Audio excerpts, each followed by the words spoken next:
What up, everyone? So this person had gone through our contact list. Oh, we're getting so close to X Day. I'm listening to some IPS. What up, everyone? We got the lookout avatars. I'm listening to what this person did. So I'm not gonna. Well, yeah, what up, CTS? What up, THC? Hell yeah, man. If you need any help, let me know. Thank you. CTS, always a helpful, supportive man. I'm wrenched at IPS. Sean Hemmings. Well, you stick around. Excuse me, I'm sorry. Yeah, I'm listening to IPS. You guys can probably hear him right now. But I'm going to do this cool thing right now. I'm going to watch the Metaphysics of Pepe versus FEPE. I'm not kidding either.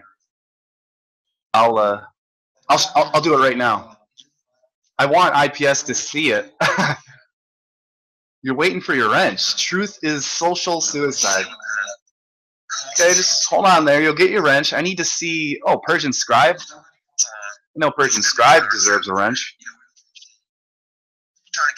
Days go by. Just saw you. Press 1 if you're. Press 1, 2, 3, 4, 5 if you're a real person. 2, 3, 4, 5 if you think that you deserve a wrench. Silence. So, hold on. I want to get IPS's attention real quick. So I'm going to put him on there at Infinite Plane Society. Yo, I'm live right now. Listening to you about to watch Pepe versus FEPE. I want him to click it because I like to make him laugh. I like to make people laugh. So, did you guys hear IPS right now? Otherwise, I'm going to turn it up. Put up on the walls over there. I didn't get much sleep. I only got like a couple hours of sleep. So we're just having one of these. But yeah, so I'm going to start this. I found some really good Metaphysics of Pepe.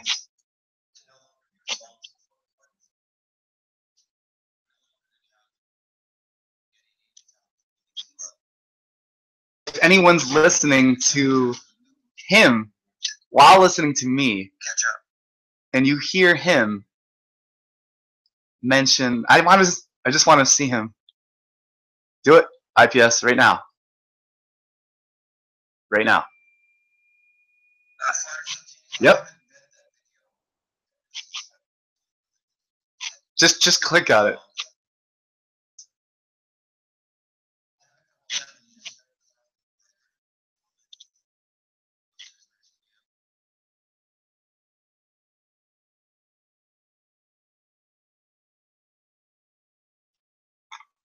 See, anything else that we're missing?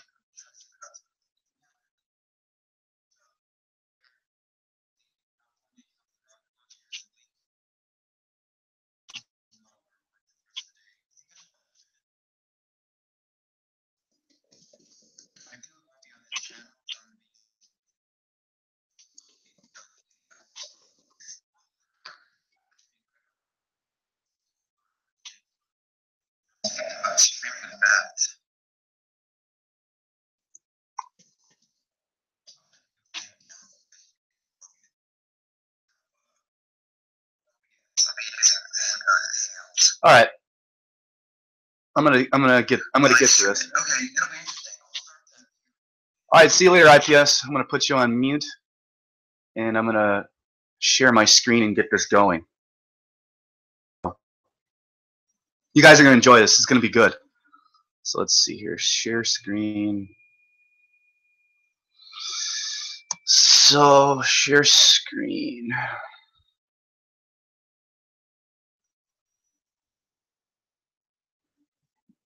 All right, check this out.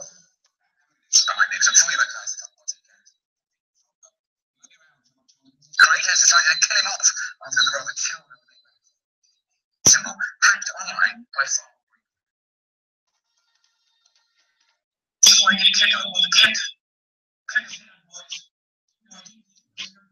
You can hear this, right?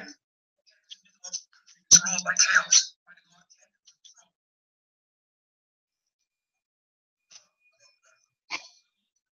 It's a big internet thing. Track it down.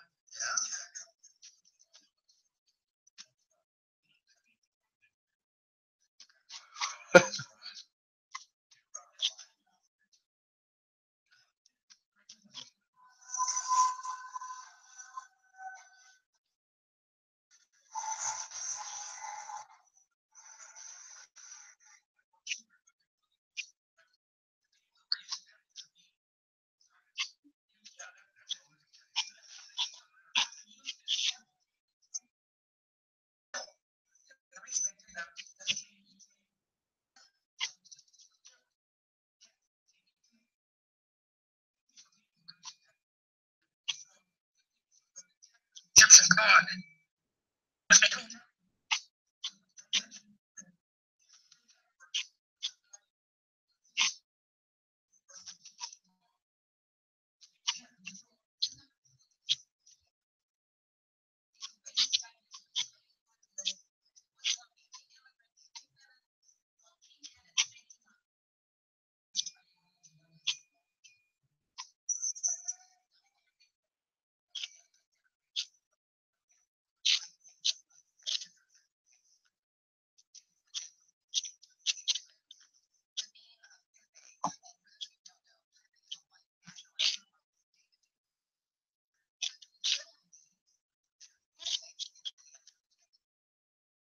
Hear this?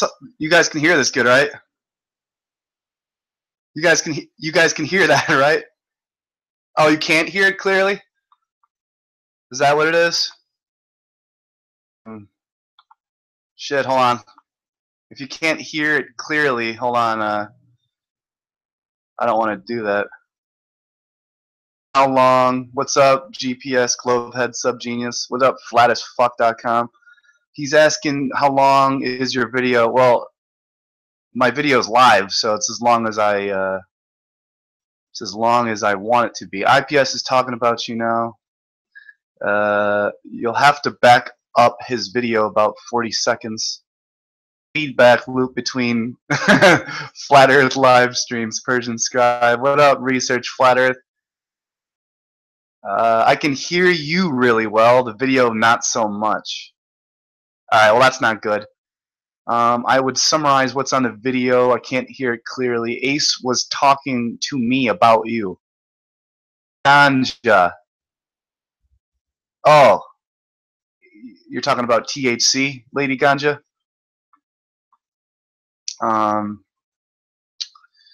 Where is the audio? Oh, I just put it on pause because I want to freaking can't hear the videos. We only hear you. Oh, okay, shit. Maybe I should get CTS on here. He's really good at the CTS. You know how to raise the volume better, or am I shit out of luck here? Oh.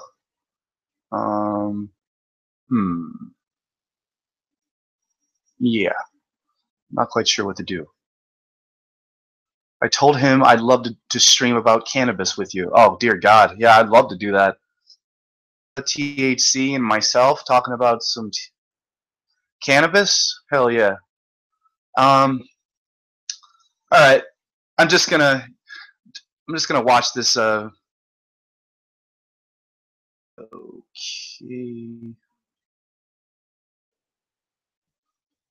It's not too long.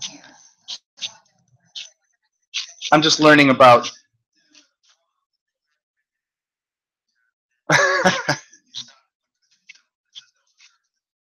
I'm just watching watching the death of FEPE.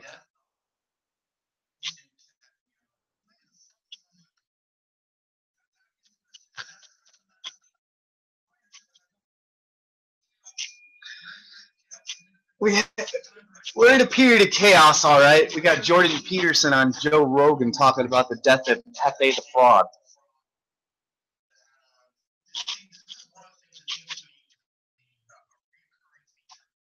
Give a shit about Pepe the Frog. Bob Dobbs smokes Pepe the Frog. Bob Dobbs is also best friends with Pepe Penguins, aren't you, Bob? Yes, I am. I'm very good friends with Pepe the Penguin and all his brothers and sisters. Yes, I am. Praise Bob.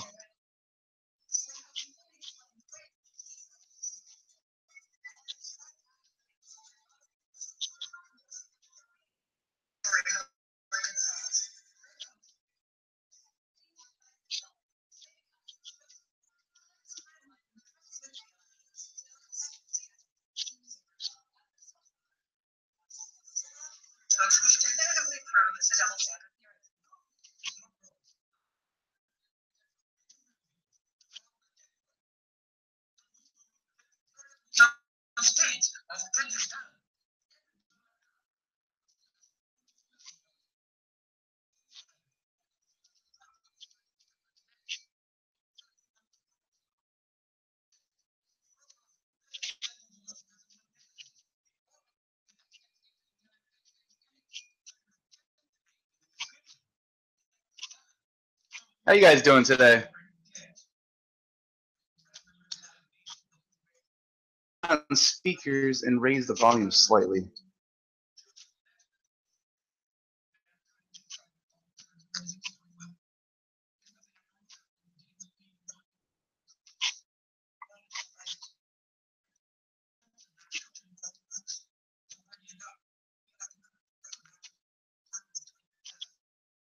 Go by.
Not too much longer.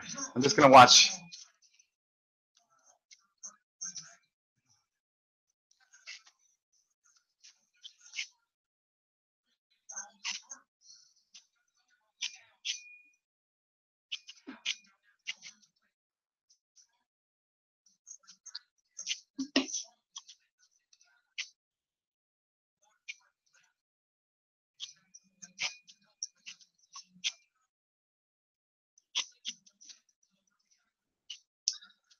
Things that don't fit blow up our categories.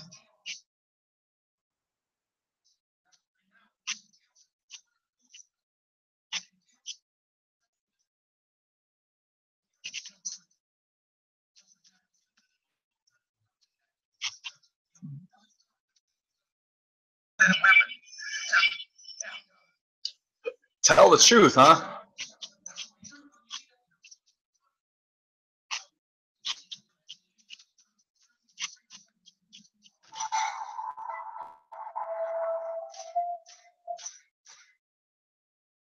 Death of Pepe. Or sorry, the death of Pepe.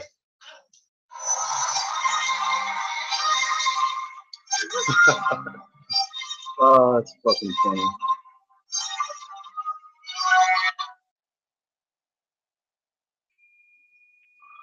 All right. I'm gonna heat up this rice real quick. I have this rice I'm gonna heat up. I heat up this rice, and I'm watching the Metaphysics of Pepe. Just give me a second here.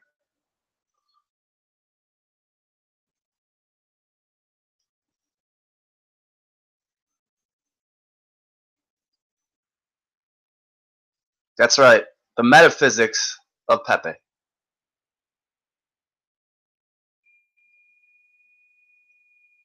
Oh,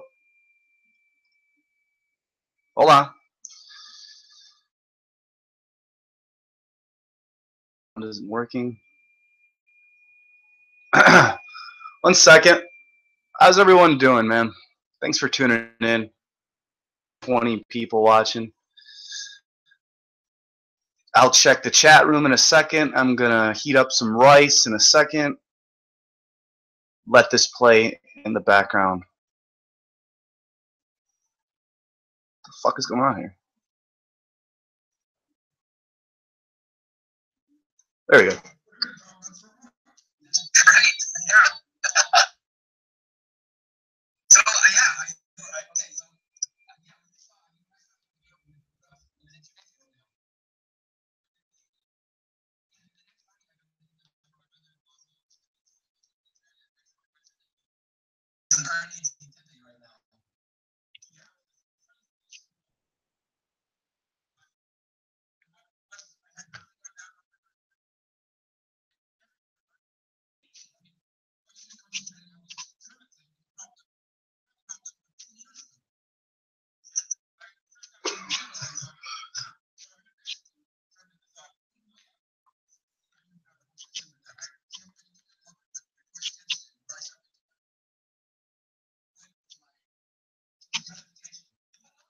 Same audio. Same audio issues. I got you. Honestly, oh, god damn it.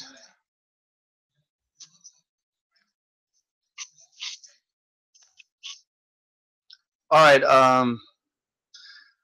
Yeah. What up, Endo? Flatasfuck.com. Yeah. Thanks for telling me about the audio issues.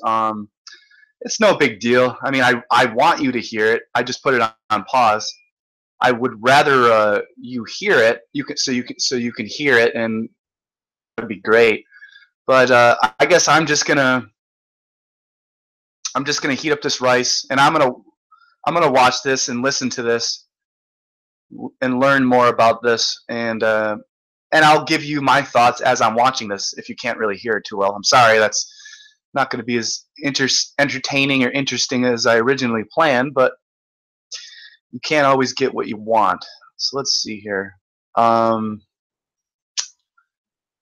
Metaphysics of Flat Earth Math should be the next show. Let's see here. Always talking about yourself. Cool. Let's see here. Doing well. Oh, it's because I asked. All right, good. I actually asked you. When this seems to be a pattern with certain people talking about their own self-importance. Let's see here. I'm sure you'll make it entertaining. Endo the Archer, always with the nice compliments. You sexy bastard. So let's see here. The Metaphysics of the Flat Earth Math. Yeah, that's good shit there, Persian scribe. Real field of science there.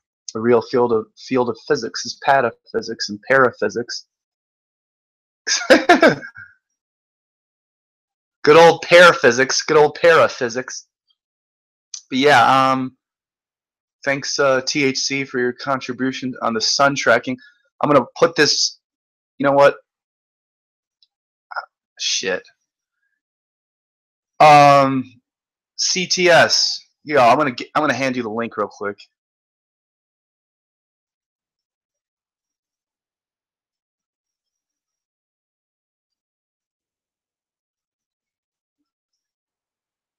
I'm gonna give CTS the link to see if he can maybe fix it. It's kind of hard.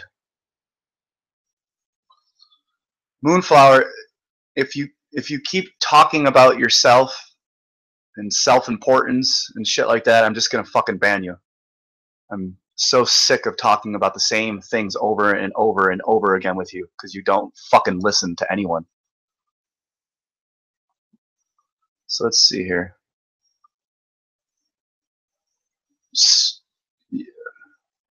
Seems I'm always trying to unite everyone and uplift everyone. Seems like that's the only thing you do is talk about yourself nonstop. So fucking annoying. Let's see here. Give CTS the link. I just hooked up Brother Sanchez and Santos Bonacci, and they're going to be collaborating together very soon. That's actually uniting people. That's just not talking out my ass and going, I'm just trying to unite people. Well, I am uniting people. People want Santos Bonacci and Brother Sanchez to collaborate. Brother Sanchez wants to collaborate with me. I just connected them.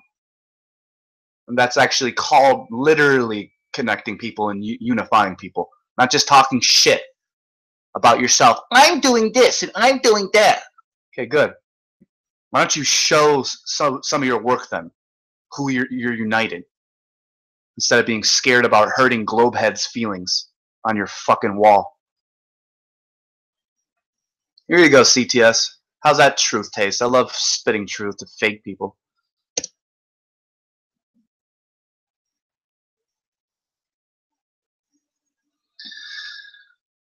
Here, Karen B in the house, wobbly boost. Hell yeah, appreciate the compliment. I'm secure enough in my manhood to take a compliment from a guy. You gosh darn right. All right, now I'm gonna let.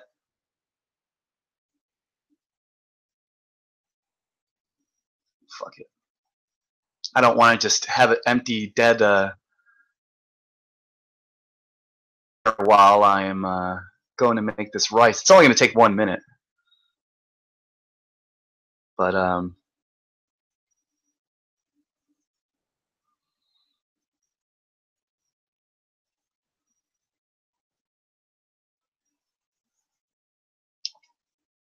really dug the last Bro Sanchez when you were on. The B, Bell, Ball, Beelzebub symbolism shit was awesome.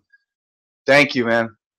I can't wait to get the presentation and some ideas together with Brother Sanchez and me, him and I. I'll just keep feeding the fucking fuel, or I'll feed the infant fire that is Brother Sanchez. Yes, I think I hear a friend.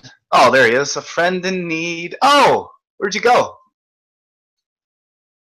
A friend in need is a friend indeed, but a friend with weed is better. Need is a friend. I can't hear you. I'll be right back. I can't hear you. It's not you, it's me. Okay.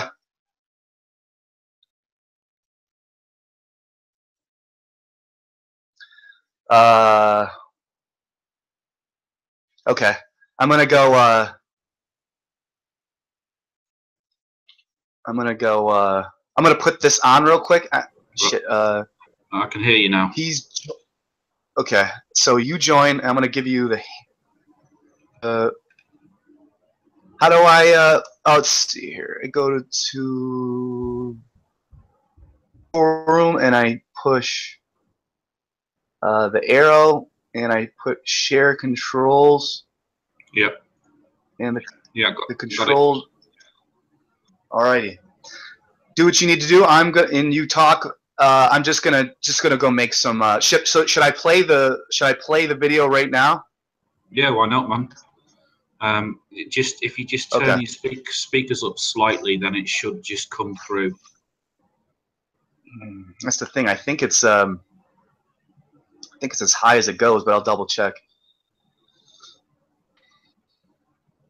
Because Yeah. What it needs to do is your speakers from your computer needs to be picked up by your microphone, and if you're using headphones, it's not gonna.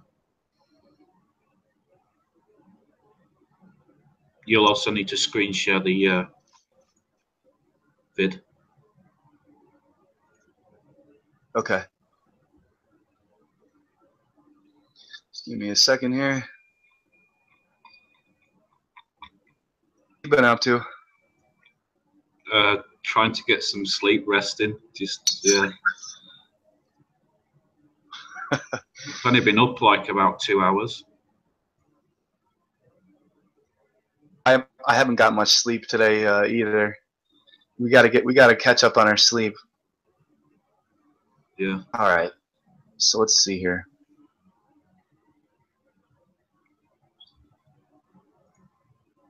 I don't have my headphones in, and like you said, I don't think it's normally I have my computer's synced up to the TV in the other room, so the speakers are a lot easier to hear. I think that's where the problem is. All right, let's try it.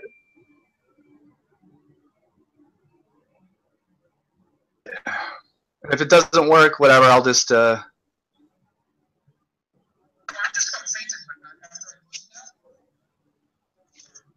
screen share.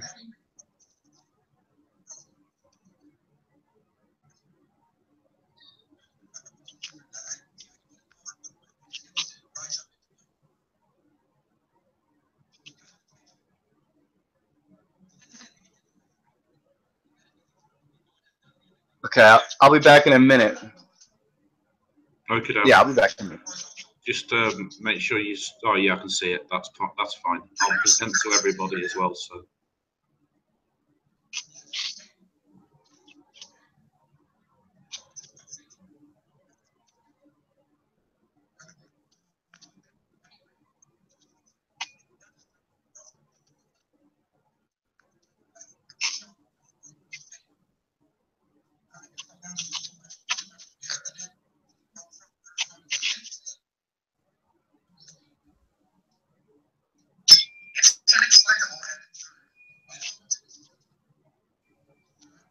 You turn it up a bit more.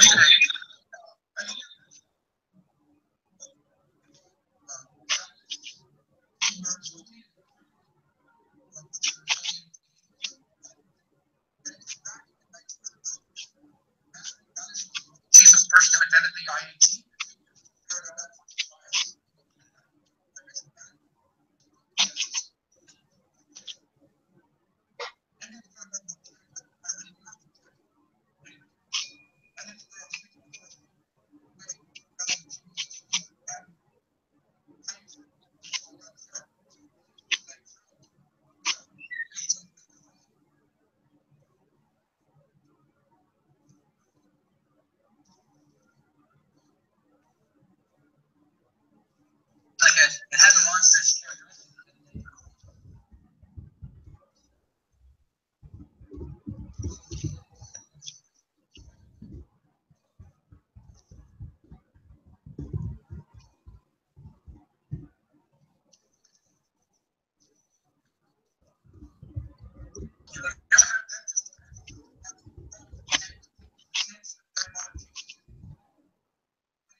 So CTS, could you hear anything?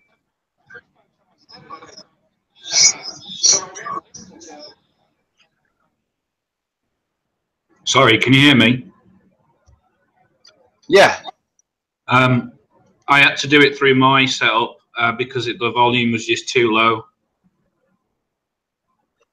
Oh, okay. So you're playing it through you're playing it through my thing now, or your cell phone? I'm playing it through mine. So do you want me to stop? No. If it's working and if the people can hear it better, I'd rather you do that then. Yeah, I think they can. Yeah. Okay. Yeah. If everything's all cool, then I'll just shut up and I'll watch it along with you guys, and yeah. Cool. I'll carry on then. So yeah. Do I have to do anything here? You got the controls.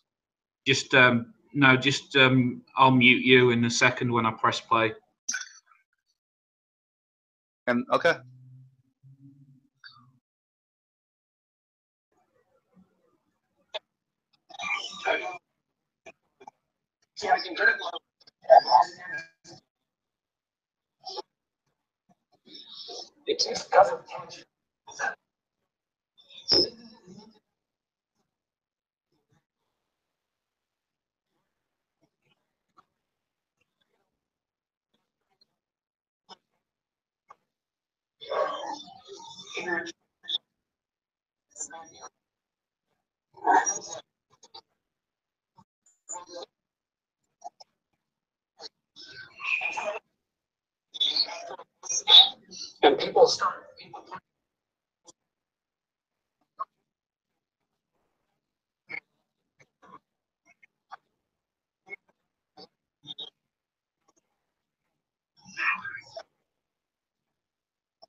Tweeted something yesterday.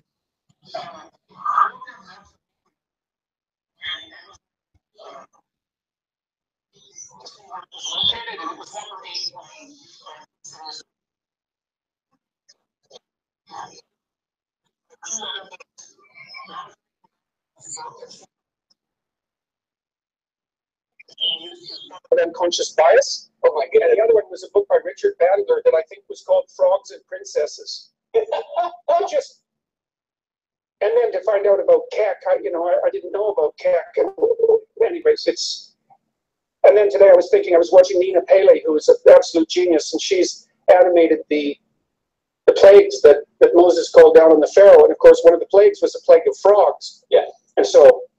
Okay, so the frog is a perfect liminal character, because the frog, I think you tweeted about this as well, but the frog lives both in water and on land, and so it's like it has a monstrous characteristic that it can cross over. It's one of those things that crosses over between worlds, and so you see that in the stories. Like the story of the frog and the princess is a perfect example. And it relates to the Pinocchio story that we talked about earlier.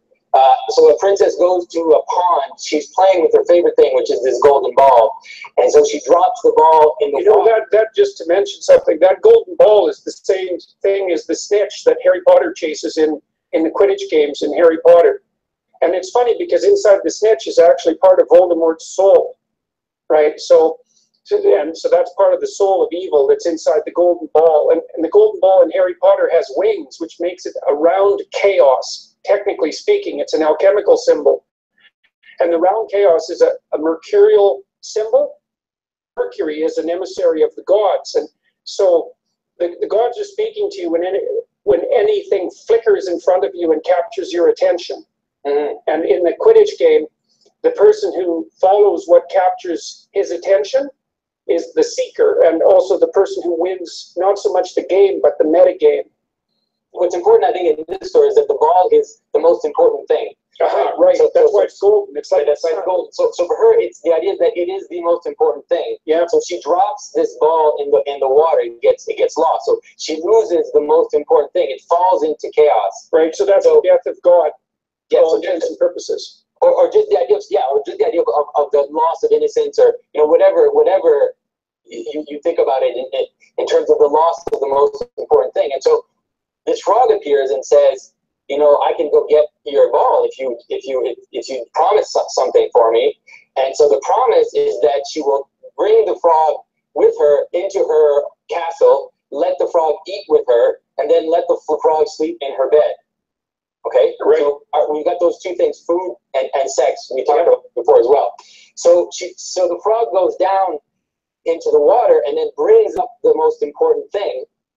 The princess is forced to accept this frog in her. She doesn't want to. Like, she's very annoyed that she has to let the frog into her house, eat from her plate, and then finally into her bed. But by doing that, the frog, of course, transforms into a prince. But here you have this idea that we talked about before, where the most important thing goes out into chaos, and whatever can bring it back, right? Whatever can bring it back to us can be tamed and can enter into the world, can find its place into the world, and maybe even turns into the thing of the highest value. Yes, exactly. Yeah, well, that's something for people to really think about marriages, for example. So people are always. And I think this is part of the profound immaturity of our culture. People are always running around waiting to find the perfect person who's perfect for them. And so, one thing you might think is that if you ever found the perfect person, they would run away from you screaming immediately. So that perfection is something that you have to build within a relationship, where you accept the other person, so to speak, warts and all. and hope that they do the same to you, and swear that you won't run from each other. And then as a consequence of that, you can engage in a mutual process of transformation that emerges as a consequence of telling the truth and having a truthful relationship. And then as a consequence of that, the transformation can take place. And you might start with a frog, but maybe you end up with a prince. So yeah, so like when we talked about the idea that this is the structure of the world, and so it happens as much on a personal level as it does on a social level. So just a little hint, we talked about before the story of Abraham and the three angels coming and announcing the birth of Abraham's son. Well, in the story of Sleeping Beauty, that's exactly what happens. The queen goes to the pond, and there, lo and behold, is a talking frog. And the frog is the one who announces to the queen that she will have a child, the most beautiful child in the world. And so, again, here is this idea of something coming from chaos. Yeah, well, that's so interesting because, you know, in the diagrams in my book, It Maps of Meaning, one of the diagrams is an egg shape that is the chaos into which things plunge. But chaos is an absolute state in some sense. It's the state of the unknown as such. And you never see the unknown as such. You always see something that's partly known and partly unknown. And that's what the frog is sitting on the edge of the pond. The frog enables you. So the frog is an emissary of chaos, roughly speaking. And you only meet an emissary of chaos. You never meet chaos because it's non-existence. It's right. Non-being. It's below being, if you will. Right, exactly. And so now this thing, like two things. One is interesting is that Kermit the Frog is the same thing because Kermit is a host. He's a host on a show. And so what he does is he transitions. He's the transition between different worlds. So you have an act, and then you have this transitional figure which appears, and then you have another act. And so that's the role that Kermit the Frog plays on the Muppet Show. Well, his primary problem is with Miss Piggy, who's a really loud feminist. That's hilarious. Okay, now Pepe. So here's the metaphysics of Pepe. So this is what's happening in the world right now. Is that there's a very strange situation where the people, like let's say the right, we're calling the right, or like the forces of order, or the let's say the norm, the people who create the norm for a society. Okay, so we're in a situation where things have been inverted, and the people who supposedly in the narrative are the ones who create the norm are being marginalized. They're being pushed into the margins, right? And they're being told, you're the ones who create the norm, and we're going to push you out into the margin. And so you think that's why they've identified with the frog? That's why they've identified with the frog, because what happens is there's a strange inversion that happens, right? The power of inversion and the power of mocking and the power of humor is usually on the side of chaos. It's usually on the side of the power of the margins. Yeah. Well, I noticed this happening about 20 years ago. Is all the right wing had all the comedians. What the hell's going on here? The right wing doesn't have the comedians. It's the left that has the comedians. They're the ones that are poking fun. So the world's very strange that the comedians have become. The right wing has started to express itself in comedy. Yeah, so that it's a sign that there's this strange inversion that's happening. And so there's an interesting, like, just a little footnote on this. Like in the Bible, there's a story that talks about this. It's the story of Elijah. So in the time of Elijah, Israel has been worshiping false gods because of the queen Jezebel, right? And Elijah, who is supposed to be the prophet of the God of those people, has become a marginal figure. And so his name is Elijah the Stranger, which is very odd because he is supposed to be a prophet of God. And his tool is mockery. He mocks the prophets of Baal. And that's something that you actually don't see very often in the Bible, where the tool to kind of bring back order is through mockery. And so this is what we're seeing with this Pepe figure, is that Pepe is like an inversion machine. Okay? the people who use Pepe, what they do is they take something like an insult that's being thrown at them, and they flip it around. And they flip it around on those that insulted them. Like that's what you did with the Kermit thing, which is perfect. People are making fun of you because they say you sound like Kermit, and you're saying, okay, I'm going to take this and I'm going to make it into my strength. And that's what Pepe does. And so a lot of the crazy stuff that's coming out of this Pepe thing is part of that. There's a lot of dark things in the Pepe, like things that, like turds that I wouldn't necessarily want to touch. Yeah, well, I mean, when I first saw the frog, I mean, the Pepe frog, I really recoiled from it. It's got this kind of underground comic horror associated with it that I really find distasteful. So like sort of viscerally distasteful. Yeah. But I think it's kind of supposed to do that to you. Yeah. And that's part of the power of those that are using that image. Like it's right there. If you look at it, it's right there in the first comic, like the first Pepe comic. You have it's very crass. But here's this frog, right, who goes to the toilet, but he puts his pants down to his knees. And so he's doing something that usually if you pull your pants down to your knees, you're going to sit and do something else. But then he does that, but he stands. And so here's this, and he shows us his backside, right? So here's this strange power of inversion, which actually brings the man to stand back up. And so that's this double inversion that people who use this type of imagery are doing. And so even it's like, let's say like the radical left wing are saying, you're this, whatever, you're a white male controlling blah, blah, blah, blah, blah, you're all these things. And the people who use these Pepe comics, they say yes. And they reflect that to you. And then the people who accuse them of that completely lose their mind. They completely lose their mind. But the only thing they're doing is saying, let's say that I'm a racist, this, blah, blah, blah. And then they reflect that back to them. They invert it in a way because they're saying, here you go, I'll show you what you're telling me I am. And then the radical left wing lose their mind. And so it's kind of, and if you look at those people, like the alt-right people, they have this strange magic, right? Because Milo Yiannopoulos is a perfect example. Here is a half Greek, half Jewish, gay, Catholic, Trump supporting Englishman in America.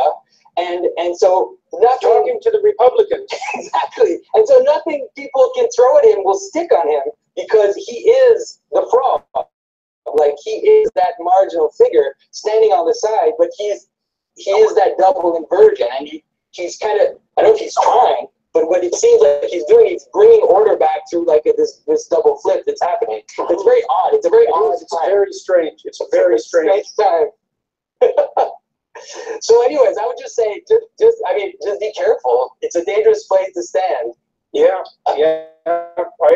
Yes, I'm trying to be careful. Believe me, I've got lots of people that I'm talking to that are helping me formulate my arguments and articulate them properly. And like I'm doing my best to keep my feet on the ground and my eyes open and not to be angry about this, but to be in the chaos really. Yeah. And not assume also that that's a catastrophe, because I don't know what's going to happen to me. Yeah. I don't know if this is the worst thing that ever happened to me or the best thing that ever happened to me.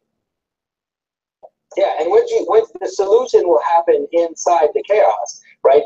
The Jonah gets pulled down by the whale down into the depths of the ocean, and it's while he's in the belly of the whale that the solution comes to him. Like in his case, he has this moment of repentance where he turns around. Repentance is a flipping around, and so this moment that he brings him into death, where he comes out and he goes into the city, right? So that's another part. But so that the solution is going to come out of this chaos. Yeah, well, right now it's still a very problem. If it's a really complex problem, you have to go very far into chaos to find a solution.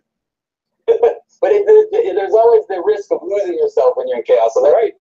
Yeah, well, that's right. I mean, that's the thing about dragons, is that they can eat you. Yeah, they can. Like that's why I don't like the new ageification of Carl Jung's thinking, and in part, I think Joseph Campbell was responsible for that. Although he did a lot of very good things. I mean, the thing about confronting the thing that you're afraid of is that the thing that you're afraid of is genuinely terrifying, and it can actually eat you, and it's eaten plenty of people before you. And so it's no joke. And you know, I mean, during this whole, let's call it ride so far, I mean, what was going to happen, especially in the first couple of weeks? I mean, when I was being called a bigot and a transphobe and all of those things, and being pilloried essentially, at least within the university, for my views, it wasn't obvious at all that there was going to be any way of swimming out of it, let's say. Yeah, so, but it's very disturbing, because now you basically have these two monsters fighting each other. You know, like you have, let's say, this Pepe type frog, and you know that Pepe was declared a hate symbol by the Anti-Defamation League. You know that. I mean, that's very frightening. It's frightening that this is how far it's gone. How much it's like, all of a sudden they they can see the monster on the other side, but they don't see the monster on their side. Yeah.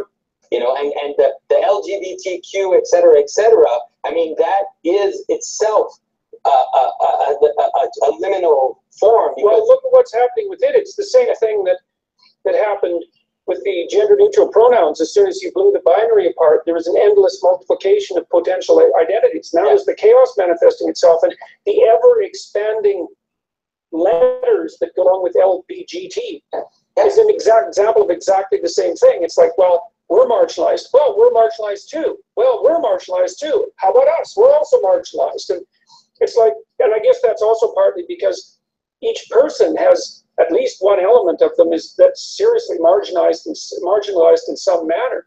Yeah. And and it's interesting. Like, the rainbow is actually a perfect symbol, because a rainbow is just it's a fluid thing. It is a fluid thing. A rainbow is not 6 colors. A rainbow is a spectrum of colors. It is chaos itself. It's the division of order into an indefinite amount of things, right? So we typify a rainbow into 6 colors, but it's actually just the spectrum of colors. Right. And so it is indefinitely. It can be separated indefinitely. Right. There's no limit to how much it can be separated. Well, and it seems to me that that's actually the problem with the identity legislation. It's like, well, like, imagine that, like, an identity is a very important thing, right? An identity is something you have, but it's also something that you and I play out. So you have to negotiate your identity with the rest of the social world. It's like a game in some sense, but an identity also has to have a function. Like, and this is also why the legislation is so pernicious, because it just says, well, your identity is whatever you want it to be. It's like, well, no, it's not, because you have to live with other people. It's like saying you can play whatever game you want to play. It's like, well, you can't, because you've got to find other people to play with. That's right, we're playing together. And you can say, well, you have to play my game. Well, I can tell you, toddlers on the school grounds who say you have to play my game, they just get shunned. Yeah. And then the game itself has to be playable. That's the other thing, is that there are playable and non-playable games. And one of the things that Piaget pointed out, the developmental psychologist Piaget pointed out about a game, is that one of the hallmarks of an acceptable game is that people want to play it voluntarily. And that's another part of the legislation that's so pernicious. It's like, okay, you have a game, and it's a game that you've chosen subjectively, because that's what it says in the legislation. And when you come near me, you have to play my game, whether you want to or not. Yeah. And then the problem with that too is that, well, where does that stop? And the answer is it stops with indefinite multiplication. So the whole point of society is to enforce a game that's somewhat arbitrary, that everyone can more or less play. They sacrifice parts of themselves to play it, but it beats the total chaos of the war of all against all, for example. That's the Hobbesian nightmare, right? And life nasty, brutish, and short. This is a complement to the discussion of the metaphysics of Pepe the Frog that I had with Dr. Jordan Peterson. There are strange transformations happening in our world, and hopefully understanding them will prevent the worst from taking shape. As I discussed with Dr. Peterson, the frog is a type of hybridity. As an amphibian, it exists in 2 worlds at the same time, so it becomes an image of the margin. Another possible aspect of the margin and the monster as we encounter it is to be a shapeshifter. Shape-shifting, like hybridity, is the sign of the place where categories fall apart on the edge. In the case of shape-shifting, this characteristic is presented mostly as a power of the margin. It's the power of fluidity, like a trickster taking on several forms to operate his mischief. To fully understand how Pepe the Frog operates, we need to understand how shape-shifting occurs and how it gives power to those who wield it. You see, Pepe has become a meme, possibly the most used meme of all times. His image is floating on the internet, and it can be produced by anyone in the world. And so there are thousands and thousands of images of Pepe, ranging from a glorified emoji to the most horrifying scatological images you can imagine. Because Pepe has become this chaotic, fluid, shape-shifting thing, he ends up acting like a mirror, in the same way water acts as a mirror.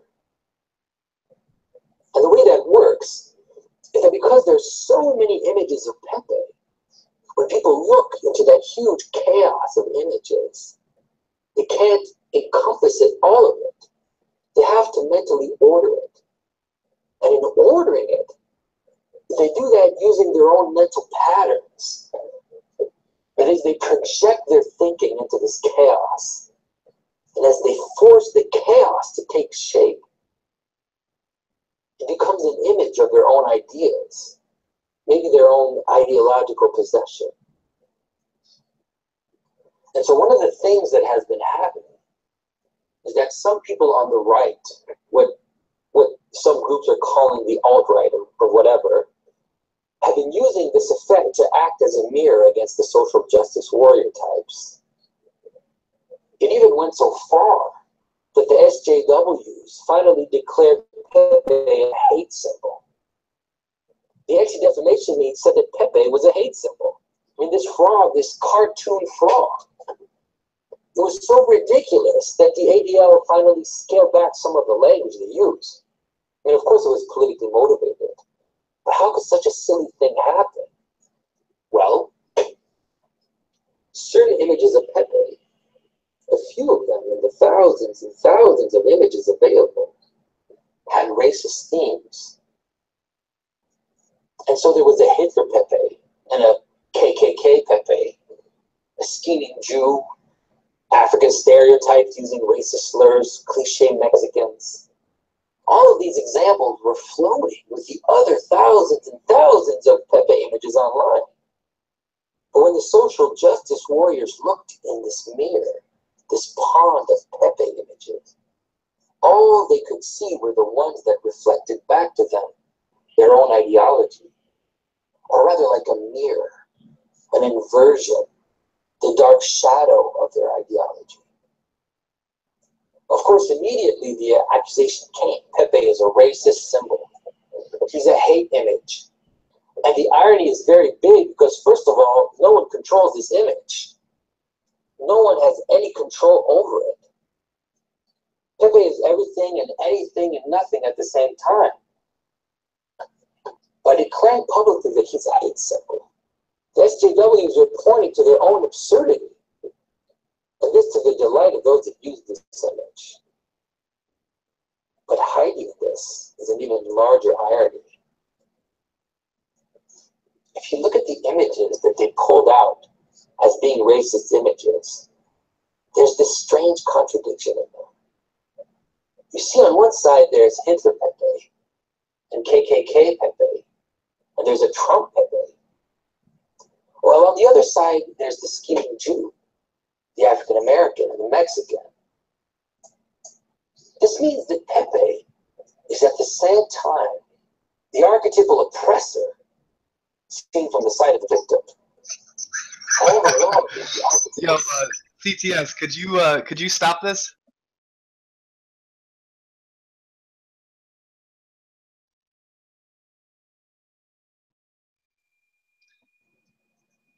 There we go. Yo, thanks, man.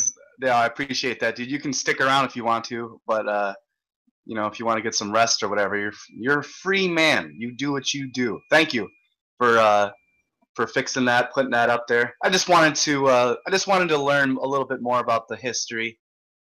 I mean, I remember it and everything, But I just wanted to go into it a little bit more. That's funny with the Kermit the Frog analogy with the golden ball, the princess of the golden ball. Was it a meme? I don't know much about it. Yeah, that showed up in late 2014 or early 2015, and yeah, and then it was everywhere. It was everywhere. It was people were using it for the sad face, sad Pepe frog. Remember that? Like, I remember, and then it was like Michael Jordan. You ever see that Michael Jordan sad face meme? No. Where Michael Jordan. Is it loosely based on Kermit the Frog then, or is that how it started? Yeah. And he talked about the Kermit the Frog analogy, how Kermit's always trying to seek the approval of fat feminist pig, Miss Piggy. I thought that was hilarious. Yeah, so that's what the whole FEPE versus Pepe thing is that they took the Pepe meme, Pepe the Frog meme, and they used it against itself because it's a meme that used and caused chaos, I guess, and people were attributing the Pepe the Frog meme to trolls and racism. And they do the same thing with pedophilia. They do the same thing with the flat Earth, and so even there's a lot of flat earthers who don't want to have anything to do with IPS, not only because Mason or he's simply just Infinite Plane Society in general. I'm not going to talk with him. That's IPS and Infinite Plane Society, and he's evil. I'm not going to talk with him. But there's also flat earthers who won't even interact with people who have Pepe the Penguin memes now as avatars. The penguin. And so that's why I love it. I love the whole thing, and I'm like, I don't care.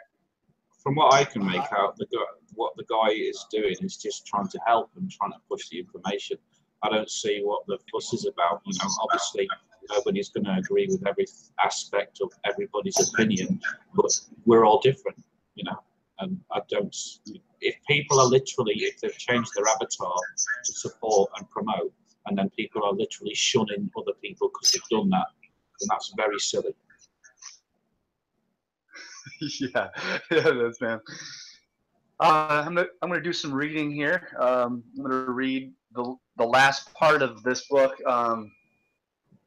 Biography of a Spiritually Incorrect Mystic, by Osho, and very end of the book where he's starting to talk to the actually he's pretty much in the last 5 years of his life, and the American government keeps sending him to all these different types of jails, and they're not letting him travel the country or the continents and speak. It's getting to the point where everywhere he goes, being thrown in prison, in jail, by like the embassy, the Secret Service, and it's to the point where he can't even get off the plane. As soon as he lands in these countries or continents, even if he's got a 2-week visa stay, all of a sudden cops will surround the airplane with like the fucking secretary of or the mayor of the fucking country, and they take away his visa rights, and they give him no explanation as to why he can't stay there, even though it's all fucked up. So eventually the American government poisoned him, and I'm about to read off some of the they poisoned him while he was in their custody. And this is a supposed enlightened master. This is what they do with these people. They didn't want to. They have this certain way of filling the bloodstream with this certain type of poison, and if you give it to him all at once, it'll kill him. They couldn't do that while he was in the prison, because if he died while he was in their custody, well, followers would go completely insane, and and pretty much, you know that, you know how that happens. You Yeah. kill a martyr. And, I take it it's an autobiography then, yeah? yeah. Okay. All right, let's see here. It says, and you have not to forget yourself. You have to remember yourself, because only through remembrance will you be able to transform yourself. That you missed my presence, condemning it, but you are in search of something beyond the normal, the natural, something transcendental. You have to learn the way, and the way has to be traveled alone. I cannot come with you. I can show you the way. I could show you the moon. But, and by the way, this is where Bruce Lee, I'm pretty sure Bruce Lee stole this from Osho. Either Bruce Lee stole this from Osho or Osho stole this from Bruce Lee. I can show you the way. I can show you the moon, but my fingers are not the moon. And I cannot continue to show you the moon. Sooner or later, you have to forget my fingers and you have to look at the moon yourself. Path alone. Naturally, when I was not coming daily, morning and evening, to be with you, you started feeling a kind of breakdown. And it was simply that your reality was surfacing. It had not been getting the opportunity to surface. I was so much with you that you had gone into the shadow, into the background. I had become more real to you than yourself. When I was not coming, in my absence, your reality was exposed to you. It is good, because unless you know what you are, where you are, your pilgrimage cannot begin. So those days were of great importance. Remember, whatever you find within yourself, however much rubbish it may be, it is your reality. It can be cleaned. It can be dropped. You can move away from it, but before anything can be done about it, you have to know it. That is the first and most significant thing. My approach to your growth is basically to make you independent of me. And any kind of dependence is a slavery. And the spiritual dependence is the worst slavery of all. I've been making every effort to make you aware of your individuality, your freedom, your absolute capacity to grow without any help from anybody. Your growth is something intrinsic to your being. It does not come from outside. It is not an imposition. It is an unfolding. All the meditation techniques that I have given to you are not dependent on me. My presence or absence will not make any difference. They are dependent on you. It is not my presence, but your presence that is needed for them to work. It is not my being here, but your being here. Your being in the present. Your being alert and aware that is going to help. And now the poison part. Poisoned in Ronald Reagan's America. After a period of 7 weeks, during which he was unable to cure Osho of an ear infection, and he was very ill, November 6, 1987, to announce that his doctors believed that he was poisoned with thallium during the time that he was imprisoned in the United States. My personal physician, Dr. Iramoto, immediately informed all sannyasin doctors around the world and asked them to contact the best experts about poisoning. Analysis was that unless I have been poisoned, there is no possibility to explain why my body has lost all resistance. And as this idea became stronger in his mind, step by step he started searching into the matter, and he found all the symptoms that can only happen if some kind of poison had been given to me. Those 12 days in the American prisons, all sleep has disappeared to happen in the body that were not happening before. The disappearance of all appetite.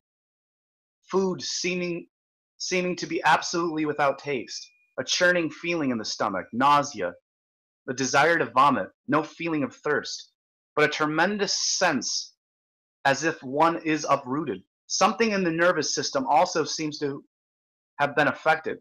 A sensation of tingling all over the body, which was very strong, particularly in both my hands, and a twitching of the eyelids. The day I entered the jail, I was 150 pounds. Today, I am only 130 pounds. And just 3 months ago, the bone in my right hand started hurting tremendously. These are all symptoms of certain poisons. Dr. Amrito immediately informed all the doctors who are my sannyasins to approach all the best poison experts in the world. Dr. Dylan Yogi immediately took my blood samples, urine samples, samples of my hair, and went to England, to Germany, to the best experts. European experts suggest that after 2 years, there is no poison that can be detected in the body. But all the symptoms show that a certain poison has been given. The European experts in Germany and England suggested thallium, which is a part of a family of poisons of heavy metals, in the body in 8 weeks' time, but leaves its efforts to destroy the body's resistance against diseases. All of the symptoms that I have told you are part of the thallium poisoning. These 7 weeks, you were not aware. You were simply thinking I was sick. Dr. Fremda, my eye surgeon, had immediately rushed from Germany with the best medications, but nothing helped against the poisons except my meditations. The only medicine that can transcend all that belongs to matter.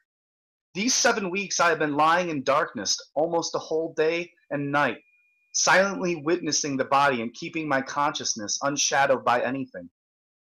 Death. It was a fight between death. It was a fight between death and your love. And you should celebrate that your love has been victorious. Immensely painful for me to leave you in this beautiful state going upward. I would like my people to transform themselves, and through them I would like to bring authentic civilization and humanity to this beautiful plane. There is only one religion, and that is the religion of love. There is only one God, and that is the God of celebration, of life, of rejoicing. This is one, and the whole humanity is one. We are parts of each other. I have no complaint against those who have poisoned me easily. They simply do not know what they go on doing. History repeats itself. It is not it is not history that repeats itself. It is the unconsciousness of man, the blindness of man that repeats itself. The day man will be conscious, alert, and aware. The day man will be conscious, alert, and aware. There will be not any repetition anymore. Will not be poisoned. Socrates was poisoned, if you don't know your history. Socrates will not be poisoned. Jesus will not be crucified. Al-Hile Mansour will not be murdered and butchered. Best flowers, they are our highest peaks. They are our destinies. They are our future. Tristic potential that has become actual. I am sure you will not have any anger in your hearts or any hatred for anyone, but just an understanding and a loving forgiveness. Only authentic prayer. And only this kind of prayerfulness can raise humanity to higher levels of consciousness. I'm just going to read a couple more paragraphs, and yeah. I have absolute inner certainty. They may have been able to poison my body, my nervous system, but they cannot destroy my consciousness. They cannot poison my being. It was good that they have given me a chance to see myself beyond my body, beyond my mind. It has been a fire test. Without your knowing, you have always, each moment of these 7 weeks, been a tremendous help to me. Without your love, it would have not been possible for me to overcome the poison. There would be no need for me to even struggle. I am fulfilled and absolutely contented. I have arrived home. But I see you are stumbling, groping, and it will be very heartless and uncompassionate for me to leave you in this situation. In all of your lives, a sunrise, the birds singing and the flowers opening. Any reason to be here at all. Remember it, I am here for you. That remembrance will help you not to go astray. That remembrance will help you to be aware of the uncivilized world we are living in this madhouse that we call humanity. It will go on reminding you that we have to give birth to a new man and to a new humanity. This is the tremendous challenge. Those who have the guts and intelligence and a desire and a longing to touch the furthest stars, weary people have been able to understand me. My fellow travelers, I don't have any followers. I have only lovers and friends and fellow travelers. I would like you all to reach the same beatitude and the same blissfulness, to the same ecstasy that has become my very heartbeat of the whole universe. Jesus. That's some good shit right there. Seems to have learned a heck of a lot through that experience. You know, people would normally take that very badly that somebody's tried to kill them, but it's obviously had the intelligence to grow from it and learn from it. Very good. Yeah, that was this is my first time. I mean, I think I already knew about the poison. I you know me, I'm always these, and I already knew years and years and years ago that Osho was. I heard that through the conspiracy grapevine that he was poisoned. When they make you take your clothes off in prison, so when he put his boots back on, he felt a prick. He felt a prick in his shoe, and so that's when they poisoned him. That's when I heard, and he's just confirming it here in this autobiography, which is absolutely amazing. But yeah, I'm going to read some of these comments.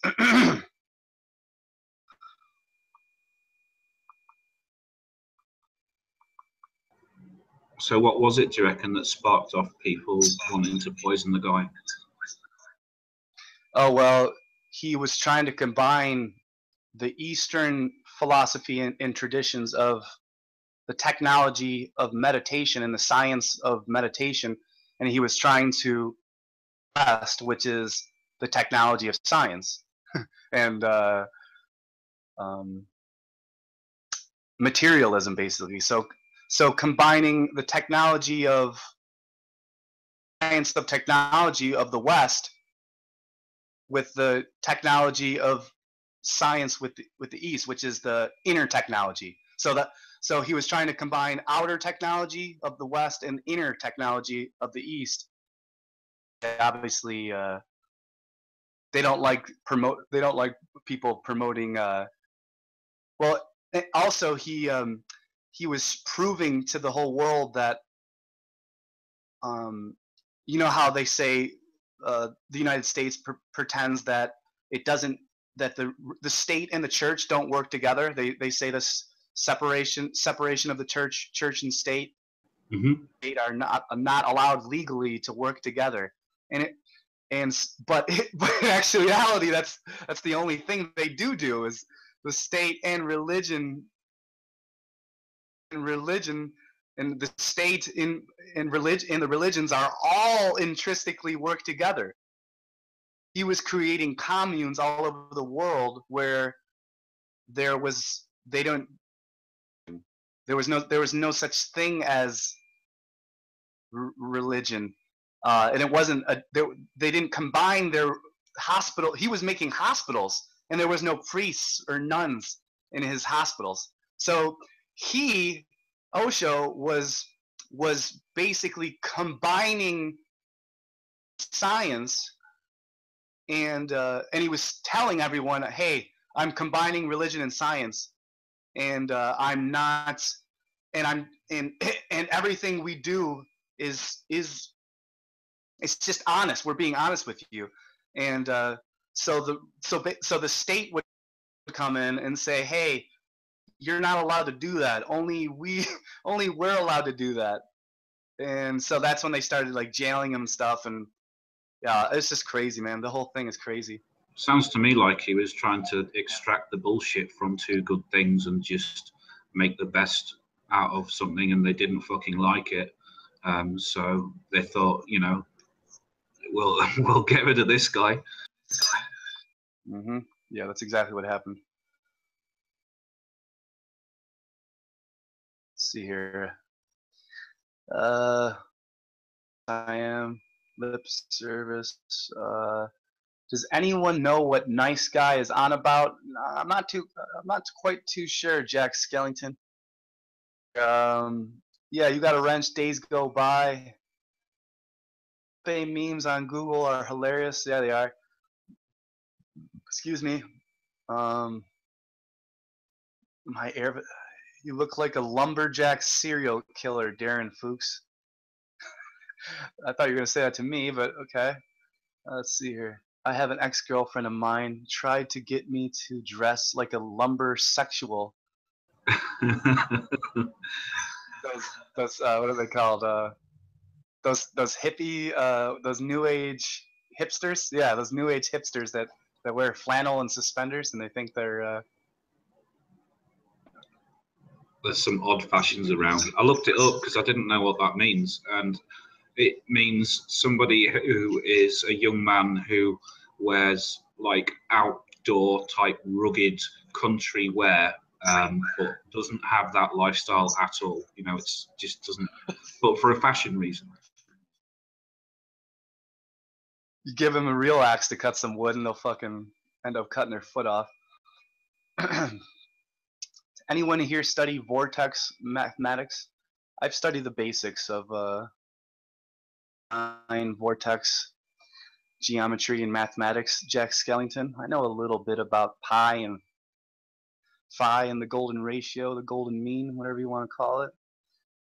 I know the basics. Why? What do you want? What questions you got? What do you have to spill about the vortex mathematics? It's good shit. Is vortex mathematics. Let's see here. Trying to find a flat earther who's into Tesla math. Yeah, I love Tesla. There's definitely some around. There's definitely. I can't think of any off the hand though. Santos Bonacci is amazing at vortex mathematics. Go check him out. Jack Skellington, yeah, go check out Santos Bonacci with that, and Turquoise Dragon. Turquoise Dragon has good videos about vortex mathematics. Turquoise Dragon, Santos Bonacci. Yeah, I haven't made too many videos about it, but I just know the basics. You got to unearth it out of me. Let's see here. People make up words and think they exist. Yeah, that's for damn sure, Big Johnson.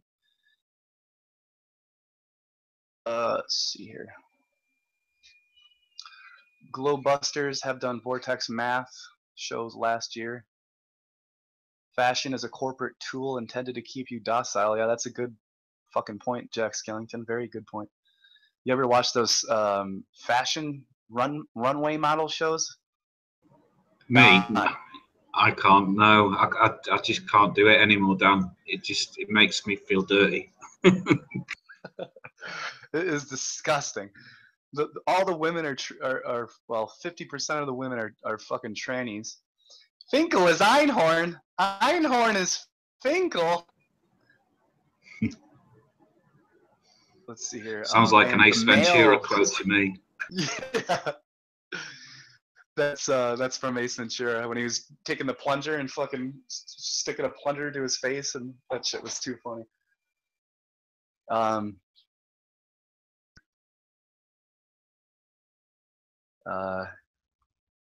What were we just talking about? Fucking.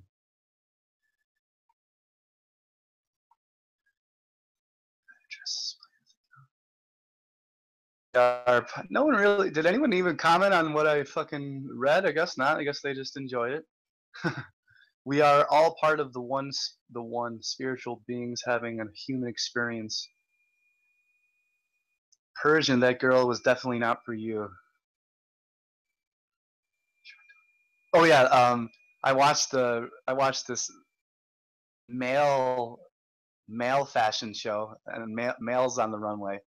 They're all like 6'2", 130 pounds, and they all look like they're trying to be like a wrestler, like Macho Man Randy Savage or Ultimate Warrior. They all have these fucking weird colors that don't match and horrible fashions. They're all depressed zombies. They're all gay or bisexual. Are they mostly like skinny guys, like wiry, Oh, tall fellas? They're all, yeah, exactly that. And they're all this, like, it's like the whole point of the model, there should be all different types of body types and heights and weights. Like, why do they even choose like that sort of thin, tall frame? Because it doesn't represent reality. It really doesn't. Like, how many people do you know that fit into that body frame type? It's just so fake. Mm-hmm. Just reading off some of these comments because it helps. I wanted to watch Dissecting the Metaphysics of Pepe versus FEPE. Because people don't really know too much about that, and if they, I don't know. I didn't really. I just wanted to. I wanted to watch it, and I wanted to be watched while watching it. I'm not.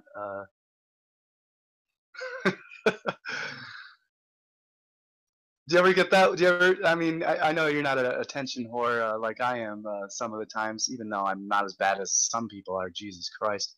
But not to mention any names. I know who you're talking about.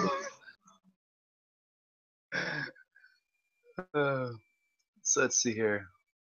Karen B says going to do some curvature tests this summer. Awesome. Karen B's channel is awesome. Go subscribe to her. At least he talks about it and is interested. My wife. Oh, okay. Is talking about her husband, and who's talking about their wife, and go by said at least he talks about it and is interested. So obviously we know what they're talking about. I don't think there should be such a push to convert people to be flat earthers. Like, my position is very clear. I don't want to be a flat earther, and I don't want to be termed as one. I think where I'm at with it, and what I would encourage and recommend, is the onus to be put back onto proving the globe. Because if you can at least get to the place where you realise there's massive inconsistencies about the heliocentric model, then you more than enough of the way there, and whatever comes after that is up to the individual. Yeah, I'm with you on that one. We've been beating a dead horse for too long. I'm fine.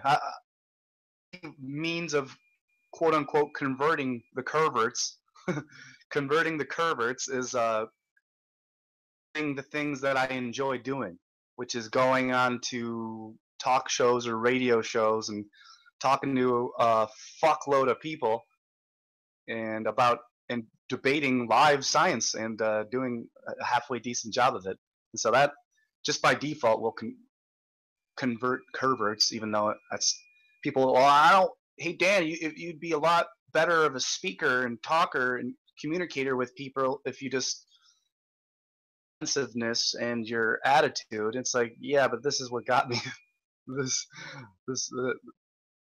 and I understand where you're coming from, but it's not my intention to hold atheist hands and skip around with fucking Globehead atheist. Yay, I'm gonna skip around. I'm leaving you behind.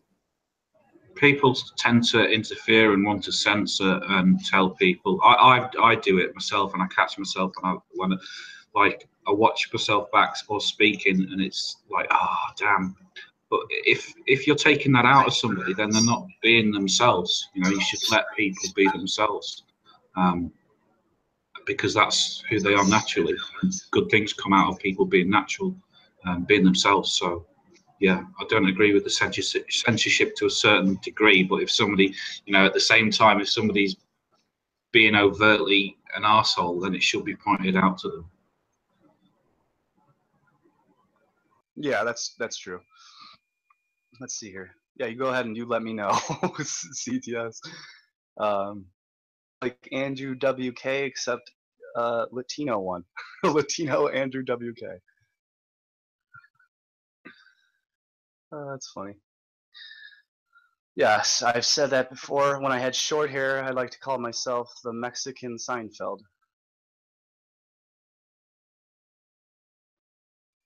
Anyone following the ufology drama division surrounding the nonsensical blue chickens? Oh yeah, The blue What's that? avians. This is they call them the blue avians, which are. I know about them. Well, I know a little. I've been so out of the loop though for about 3 years. I used to follow the subject intensively for about 3 years, but I'm really out of the loop with it. But I have heard of the blue avians, that are like have got bird-like characteristics or features. Yep. Yeah, I used to follow all that stuff too. I used to be a hardcore ufologist, and I want to know all the different constellations. Well, what species of aliens lives in Arcturus? What species of aliens live in Betelgeuse? What species of alien live in Sirius? Oh, you got there's the Nordic ones, and what species? It's just you got the bird people, the reptile people, the praying mantis people, the tall white blonde-haired people. You got little midget gray aliens. You got giant dragons. It just goes on and on and on. I once watched a presentation with a guy who claims to have met no less than like 14 or 16 different types and species of aliens, and he went through them all. And I watched, and I about an hour into it, I just thought, this guy is fucking making all this up. And he had sketches of them because he was quite handy with a pencil. He was particularly good at pencil drawings. And he had that sketch. I'm just thinking, this guy is just. It's coming from his imagination. It was obvious. Are you talking about Alex Collier? No, I know who he is though, but it was a different guy. He was an American guy, older gentleman, maybe he's in his 50s, late 50s, and he had like sketches. He was very, he wasn't prepared for the interview, so it was just done like very kind of relaxed and amateur. But the person that was interviewing him was quite professional. But yeah, I mean, this guy was just, I'm sorry to say it, but he was just fantasizing. Like, I mean, even the chance, if this scenario was true, like the chances of even meeting one is pretty slim. Never mind 14 different species. It was like, I mean, maybe it wasn't 14, it was around that figure though. And he had drawings of them all, and he was going into detail about what they were like and what they smelt like and their characteristics and the typical behaviors of this particular species. I'm just thinking, this guy has got a really good imagination. Yeah, they do. All right. Well, let's get. I'm gonna pull out a tarot card here. I'm in the mood to do a little shuffling. I'm gonna pick a card here because I don't want to have to put. I don't want to put any more videos up. Just wanted to do a little, learn a little bit about Pepe and try to compare it to FEPE. Read some of the comments. Read that book excerpt about Osho being poisoned. And I'm going to grab this and shuffle this deck real quick, and I want to pick a card for you if you don't mind. If you do mind, I'll just pick it for myself. No, man, I don't mind. Is it dangerous? Can it be dangerous? I don't know anything about it. I mean, if you really, I mean, honestly, there is such a thing as a nocebo effect. Go look up the nocebo effect real quick and read it to people. It's the exact opposite of the placebo. You know what the placebo effect does?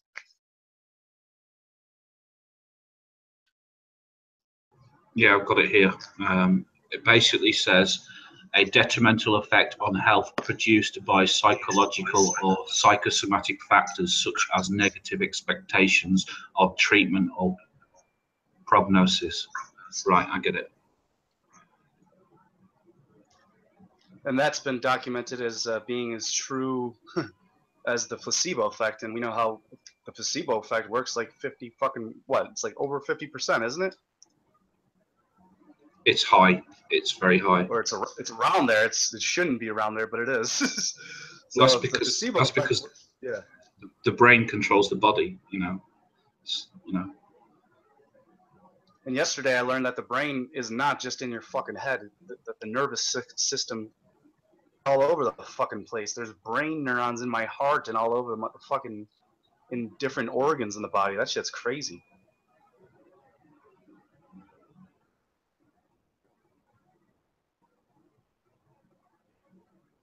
Yeah, like they talk about those flying. If you look at our nerve, if you look at in the spinal cord and the nerve endings look like if you take away the human crab shell that we are, or if you take away our body, and if you look at the dissected brain, the spine with the nerve endings, it literally, human beings are flying spaghetti monsters. We are no more than highly evolved crustaceans. That's seriously what we are. Like, no, that's exactly what we are. Like those crustaceans, they go from shell to shell, and they get in if you really think about it, human sperm from the man, that's the lobster crustacean trying to find a shell. The shell that he found was the female egg, and so They've the always reminded me of like tadpoles. Yeah, exactly. I was just about to say that the lobster tadpole then moves into his new shell because he's got to find a safe place to rest. So he goes into the egg of the female, and then he moves into it and grows. And then once he's too big for that shell, he fucking sheds it off, and he has to find a new one. And that's exactly what humans do all the time. We're fucking constant. We're like snakes that are shedding their skin, and we just don't leave a giant fucking mold of ourselves left over. We just leave dandruff and everything. And whenever I think about that, that blows my mind. The whole fucking sperm and egg shell thing, and how it's just, that blows my fucking mind.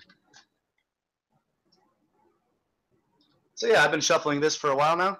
Let's see here. Just gonna pick one card. It's called the Super Quickie. It says a single card for insight into any situation, or as your meditation for the day or night. So whatever you want to do. So a single card for insight into any situation, or as your meditation for the day or night. Insight into any situation. That could involve anyone relating to the other, whether the other is your boss, lover, friend, sister, parent, or into anything, not involving people either, even though it doesn't have to.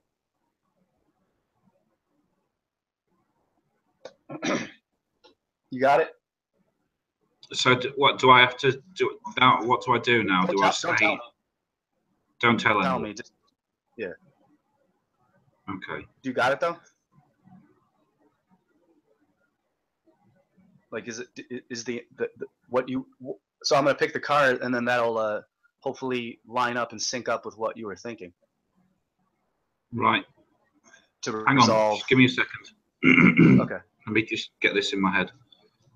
Yep. Some of the comments.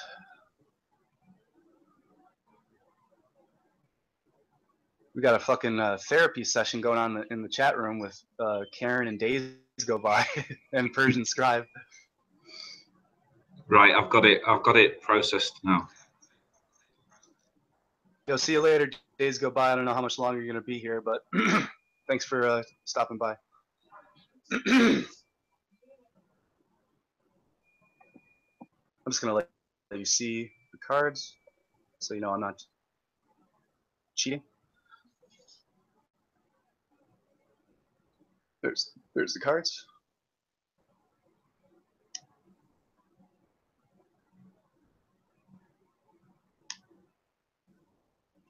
All right.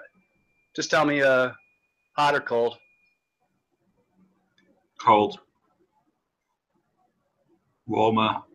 Much warmer. Hot there. Nearly at the end. Maybe a few from your right. Five from your right. Let me get rid of this over here. Okay. So now, That one. which one? No, a bit. Yeah, there. Right here? No, not that one. A bit to your left. The next one over? The next one after that. That one. So this one right here? Mm-hmm. Hold on. Right here?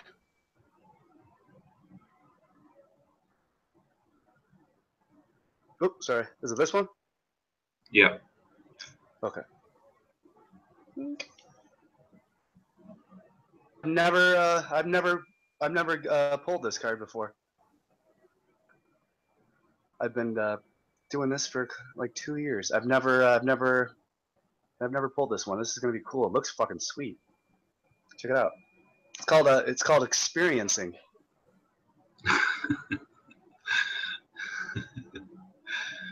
Very good. Very fitting. It's a doll, and looks like I'm not quite sure. It looks like a woman, but it could be a man. And it's really cool, wearing some sort of cape cloak thing. Badass. That's nice. All right, 1 second here. So that's a 3 experience.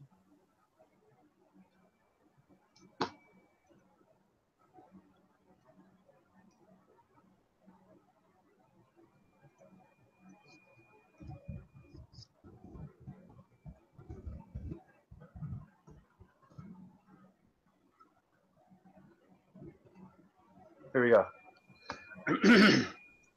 So this is a card of fire and action. It says an experience is something that can be filed away. Sorry, an experience is something that can be filed away in a notebook, film, and passed on into an album.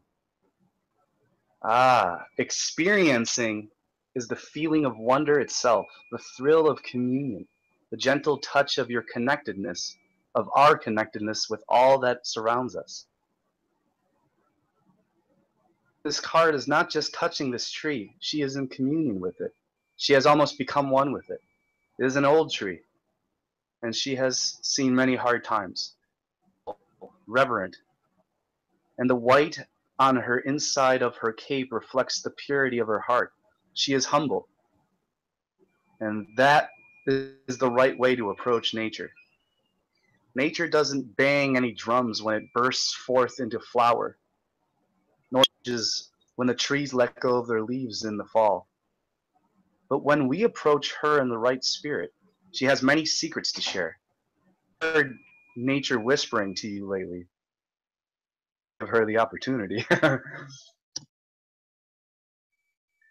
You just look around of a child, or into the eyes of your beloved, your mother, your friend, or just feel a tree. Hug a tree. Come to know that it is not only that you have hugged the tree, but that the tree also responds. The tree also hugs you. You will be able to know that the tree is not just the form, just a certain species the botanists talk about. It is an unknown God. Courtyard, so full of flowers in your courtyard, beckoning you, calling you again and again. That's badass. I like that first part. An experience is something that can be filed away in a notebook, or captured on film, or passed it. Experiencing is the feeling of wonder itself, the thrill of communion, and the gentle touch of our connectedness with all that surrounds us. That's great. So, do you think I should go and hug a tree now? I'm going to. I think about it a lot. Yeah, I would do it, but I'd make sure there'd be nobody looking when I did it. I've thought about that because I've hugged a tree my tree in Buffalo, at my house in Buffalo. was doing it, I thought, man, if anyone's looking at me right now, they'll think that a man has lost his mind. It's funny because I live near some very big forests, like, so yeah, there's shitloads of trees for me to go and hug if I feel the urge. Hey, now's the time. It's it said they're whispering out to you and they want to hug you back. Did that resonate with what you were thinking? The first part did, yes. The second part was a little bit more specific and didn't really didn't fit in, but that doesn't mean I didn't get anything from it. Yeah, that's it. That's all I like doing those things. I haven't done one in a while. They're fun, especially when you get new cards like that. Is the deck? See? Is the deck wasn't so dangerous, was it? No, it wasn't dangerous at all. I don't know. I was being silly. So is the deck specific to a certain theme, or is like? Yeah, absolutely. When you chose the deck, yeah, each deck have different ones or different themes or different kind of, I don't know, Yeah, I did. I was researching a whole bunch of different decks, mainstream ones. Then I looked and I'm like, yeah, I'm definitely staying away from all of these mainstream tarot card decks like Doreen Virtue and all. It's no offense to Doreen Virtue or whatever, but fucking tarot deck. And so when I found out that Osho, one of my favorite authors and people, had that's Osho's tarot deck, and that's the book that I just read out of the autobiography, and he has his own and his tarot card book that I just read out of. Like probably costs around like $30 or $40, but if you go on eBay, type in Osho tarot card, you can probably get it for like $15 or $20 if you're lucky, like I did. Really specific and a lot. Like you'll read certain tarot decks and you're like, wow, that was pretty boring, or I already knew that. That doesn't really help. I've already researched all that 5-10 years ago. But every time this deck, it has fucking crazy cards in it. So you'll pick a card and it says schizophrenia and it shows a guy losing his mind. When you see that card, you're like, oh shit, okay. I'm gonna pay attention to this. It's a lot more intense. It's not just for wimps.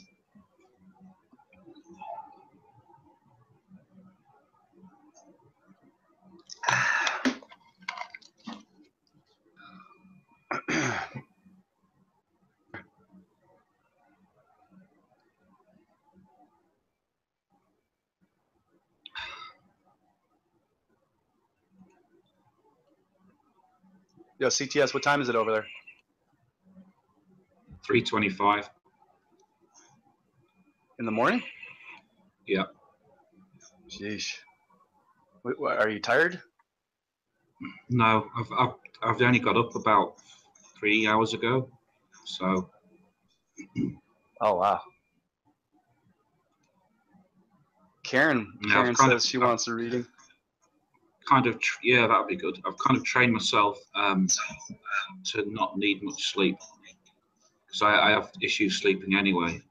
But yeah, as long as I get like 3 or 4 hours, maybe 5, then I'm fine. I'm very similar to you. I think we both know that. Yeah. You can tell like which sacrifice sleep.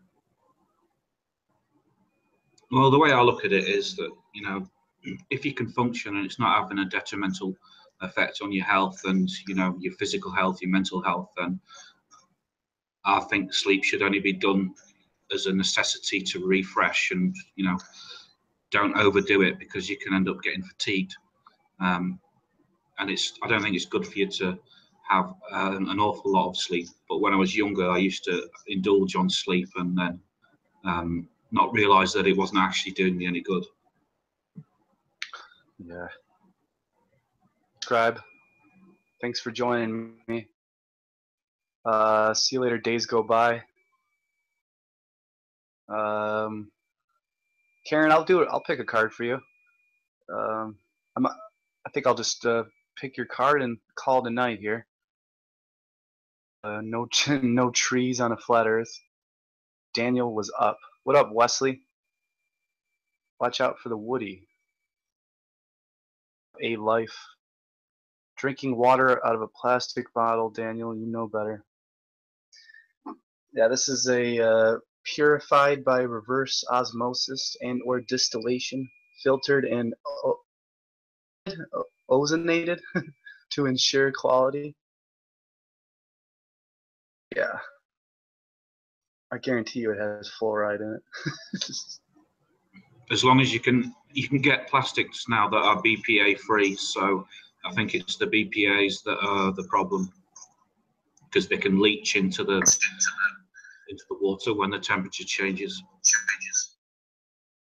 Need to use these fucking copper vessels.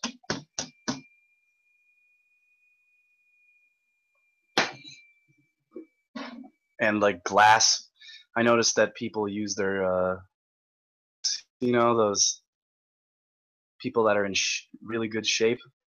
They drink out of their glass jugs. Yeah, you ever see those? Yeah. I'm not quite there yet, but one of these days I'll be good enough. I'll be enlightened enough that I'm drinking out of glass bottles. Let's see here. Glass is really impractical, though. It's heavy and it's dangerous and it can break. It's got to be better ways. Some sort of. There's got to be something. It's got to be fucking. So they make shit so hard on purpose. It's truly incredible. Thin titanium would be good, like a flask or something. Damn. I don't know about that. Stainless steel. I know copper. Copper vessels are obviously. That's good. They require a lot of cleaning, though. Hey, Karen, you still want a reading? Press 1.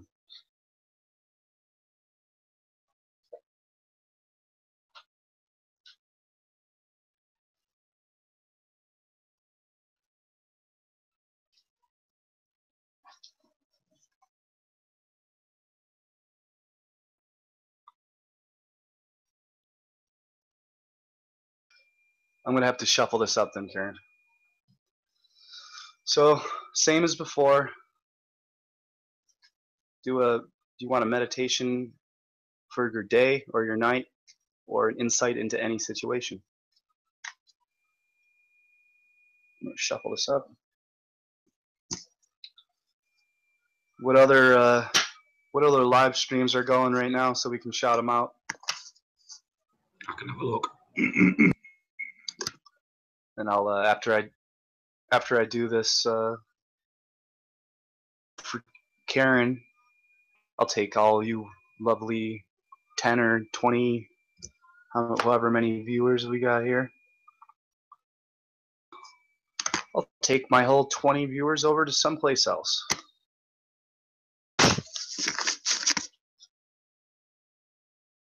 You don't have to tell me. Fucking okay. It's just personal stuff then, Karen. Okay, yeah. Don't tell me what it is. Just keep it to yourself. Hey Daniel, when are we going to do a show together? Fuck, whenever you want, Wesley.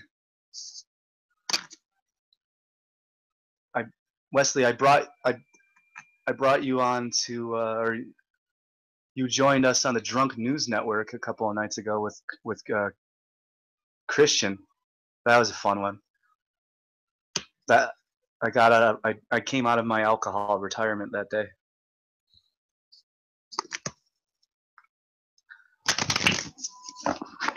Yeah, I've been thinking about coming out of mine, but I'm not sure I want to, you know.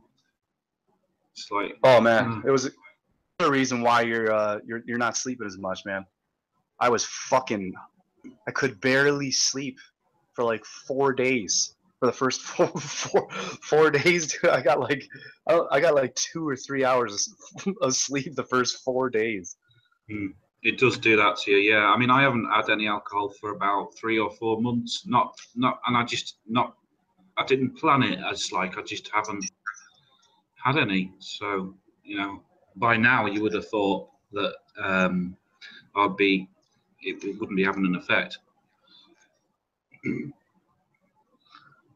Wesley says, "Get me on the show now and watch the views go up." Okay, I'll test that theory.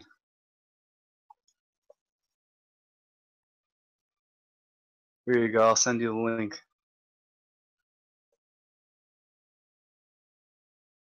You talk the talk. Let's see if you walk the walk. Shuffle these cards. Go ahead and you start a show, and I'll bring over my almost 20 viewers or 15 people over there. There you go. There's your link. I put it in the group.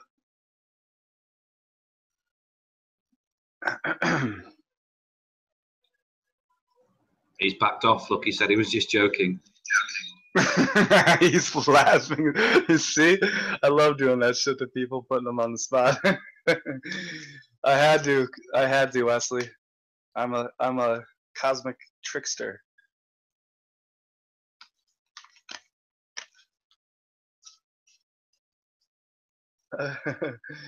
Oh, this shit's too funny.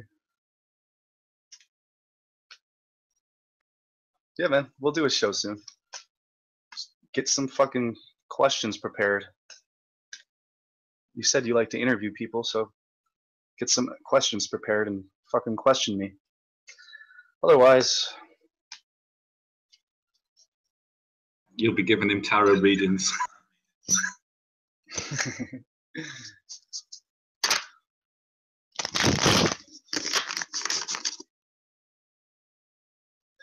Shuffling, shuffling, shuffling. Karen, I'm going to shuffle for 1 more minute. You get that thought saturated and marinated with your intent. No. He said, ban me, no, and immediately Karen banned him. Like, who comes into somebody's fucking room and says, I don't know, man. You don't have to ban him. You could have put him in timeout, Karen. At least give the guy a chance. It's probably not even him. It's probably Shroomy. No, they already know. So, Days Go By says, DQ, you know you're my favorite troll. Laugh out loud.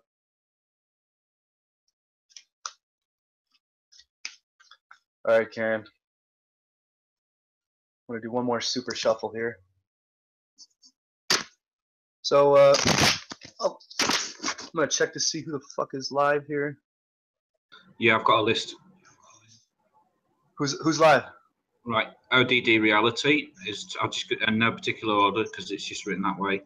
Infinite Plane Society, Mr. Poncho Pete, Earth Discernment, Think Outside the Globe, Critical Thinking Always, Your Brainwash, FPV Angel, Space and Universe. Oh no, I'm not having that one. Yourself. All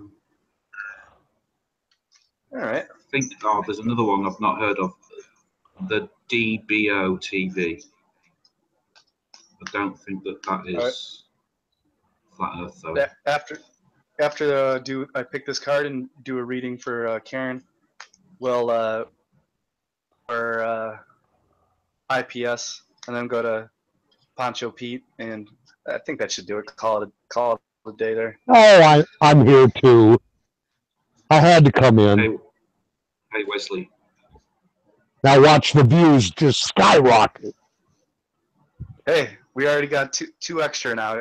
We got 3 extra now. So there we go. You ain't lying. There was 16 and there's 19 now. Can't take that away from you. Oh, you want to see it really go up? You go ahead and you throw Flat Earth News Talk in the description. Then it'll go through the roof. No, I'm fucking with you, man. No, I know you are. Nice to see you, Wesley. Hey, nice to see you, man. Hey, I love the video, man.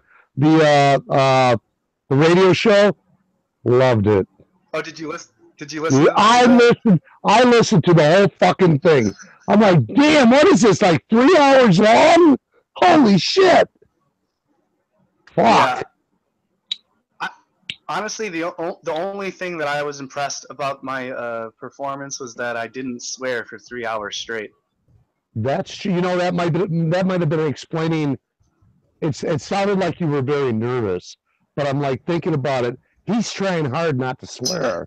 Dude, I swear I can't say any insults. I don't want to. Literally, Right. I was literally sweating like 2.5 hours, and I'm like, oh god, I'm like, I can't not swear any longer. This is driving me insane. Trust me, I felt it. I was like, God, I wish I was on that panel right now. I could really fucking help him out. Or even Mark. If Mark was there, he'd jump right in and help you out. And that's okay. Well, You did good, I still man. talk to him. I'm still talking to him and contact with him. Correct. And so he said he likes to wait at least a month or usually 2. I heard that. Yeah, a couple months. At least let a month go by. Yeah. So yeah, I'm definitely gonna do that. And like I said, cool. like there's also another radio.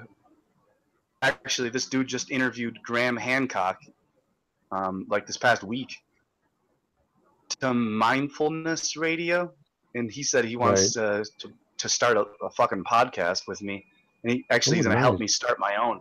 But unfortunately, I'd have to pay like $40 every other week, and I'm like, Is that the guy from Liverpool? Mindfulness. No, that's I don't know. Actually, I'm not sure. But yeah, but he runs his own radio show too, or a podcast, or I'm not quite sure. Mindfulness Radio. It's radio, but yes. So he wants to do Flat Earth with me, and I told him about Infinite Plane Society. So I'm thinking about IPS and doing a podcast with him. Yeah, have somebody else with you.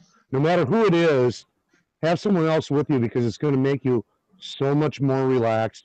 It'll be because I know how you articulate. I mean, when you're in a group situation, it's totally different than being on your own.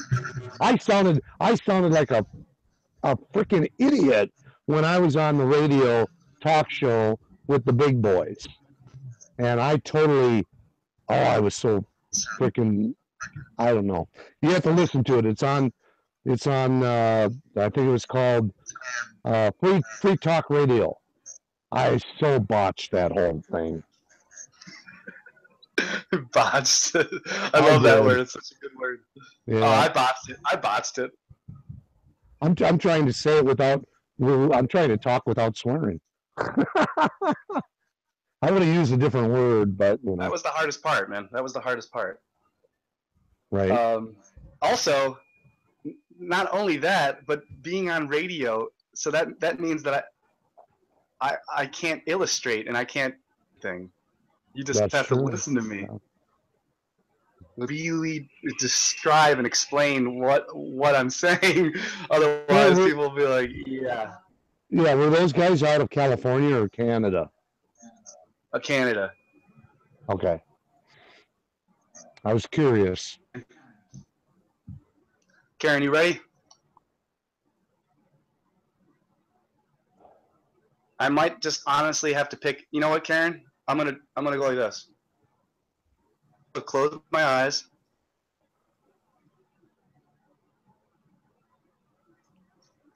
Closing my eyes, so you know. There'll be a delay, but if she can approximately direct you, I think. I've done that before, and it literally took like 10, 15 minutes one time. I'm like, this one is this one. So I'm just Karen. I'm just gonna like you see my eyes closed. Shuffle them already, and so I'm just gonna I'll even do it one more time. Okay, And I'm just gonna fucking pick this one.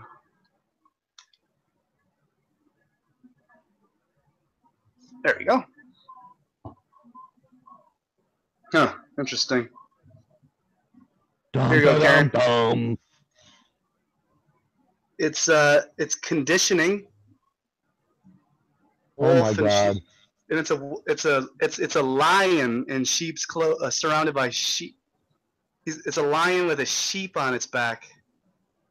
So Karen, I think it's time to take that sheep off your back. It's time to be a fucking lion and roar. So good one. I've picked this one before. This card's awesome. This is definitely a major one, Karen. So I hope you're listening still. I think she is. Yes, she is. She's in chat. Okay, cool. Thank you, Karen. By the way, I have to say something about Karen. Karen, I love the video you did on the telephone poles. Oh, that was awesome. When I seen her set up all the stuff on the flat table and it curved, I'm like, oh my God, that is so brilliant. I don't know how they came up with that. That was great. She's good. I like her stuff. Yeah. Let's see here. Okay. It may not fit with what you're thinking, but hell, I'm gonna read it anyways. This card recalls an old Zen story about a lion who was brought up by a sheep and who thought he was a sheep until an old lion captured him and took him to a pond. Reflection. Many of us are like this lion. The image we have of ourselves comes not from our own direct experience, but from the opinions of others. Personality imposed from the outside replaces the individuality that could have grown from within. We become just another sheep in the herd, unable to move freely, and unconscious of our own true identity. It's time to take a look at your own reflection in the pond and make a move to break out of whatever you have been conditioned by others to believe about yourself. Dance, run, jog, do gibberish, whatever is needed to wake up the sleeping lion within. I love that do gibberish part. Unless you drop, hold on a sec, gotta mute you there, Wesley, for a sec. Unless you drop your personality, you will not be able to find your individuality. This is something I struggle with personally, Karen. I'm going to rephrase that. That's something that I am working on changing about myself. Unless you drop your personality, you will not be able to find your individuality. Individuality is given by existence. Personality is imposed by the society. Personality is social convenience. Society cannot tolerate individuality because individuality will not follow like a sheep. Individuality has the quality of the lion, and the lion moves alone. The sheep are always in the crowd, hoping that being in the crowd will feel cozy. Being in the crowd, one feels more protected, secure. If somebody attacks, there is every possibility in a crowd to save yourself. But alone? Only the lions move alone. And every one of you is born a lion, but the society goes on conditioning you, programming your mind as a sheep. It gives you a personality, a cozy personality, nice, very convenient, very obedient. Society wants slaves, not people who are absolutely dedicated to freedom. Society wants slaves because all the vested interests want obedience. Does that ring any bells, Karen?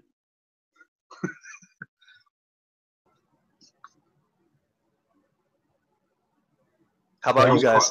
That was brilliant. Yeah, I was just going to say that's brilliant. Yeah, let me know what you guys thought about that. Both of you. Go ahead, speak. Yeah, it was very wise. I particularly liked the end part. Yeah, very philosophical. Yeah, absolutely. I think so too. It even reminds me of you know, basically what's going on in the whole. I guess you could go on a lot of different avenues with that. You can go with the point at the shills.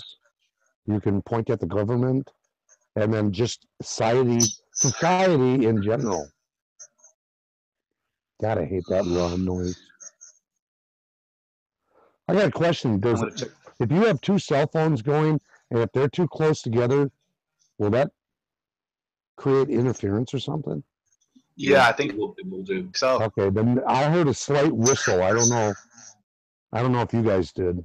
That was me vaping, I think. Oh, okay. I'll do it again, and if it comes. That was it. Never mind. I thought that was me. Okay. Because I did it at the exact same time. I brought my cell phone over to my other cell phone while I was reading Karen's comments. And then right away you said, I'm going to make it, Wes. But I didn't realize it was because you wanted to do a reading. I got it. Never mind.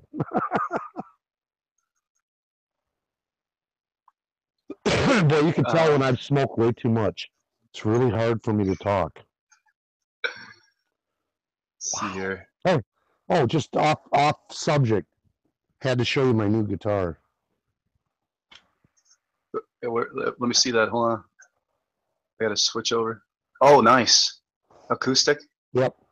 That's or is that electric acoustic? Oh, I wish it was. I bought it for my granddaughter. It's actually a very inexpensive guitar. I think I paid $50 for it, and it was the brand name is First Act. I've bought a lot of First Act products, and I've always been impressed with the how cheap they are and how nicely they play. I mean, just to hear. I'm just going to do a real quick little thing. Oh yeah, here. Go ahead. Just so you hear it.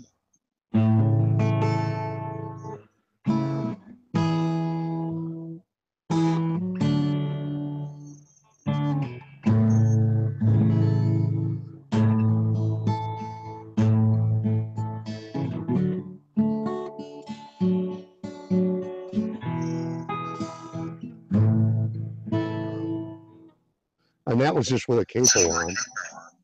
Nice. $50. Sounds sweet. Sounds really I know. sweet. $50 and a pair of strings. That was it.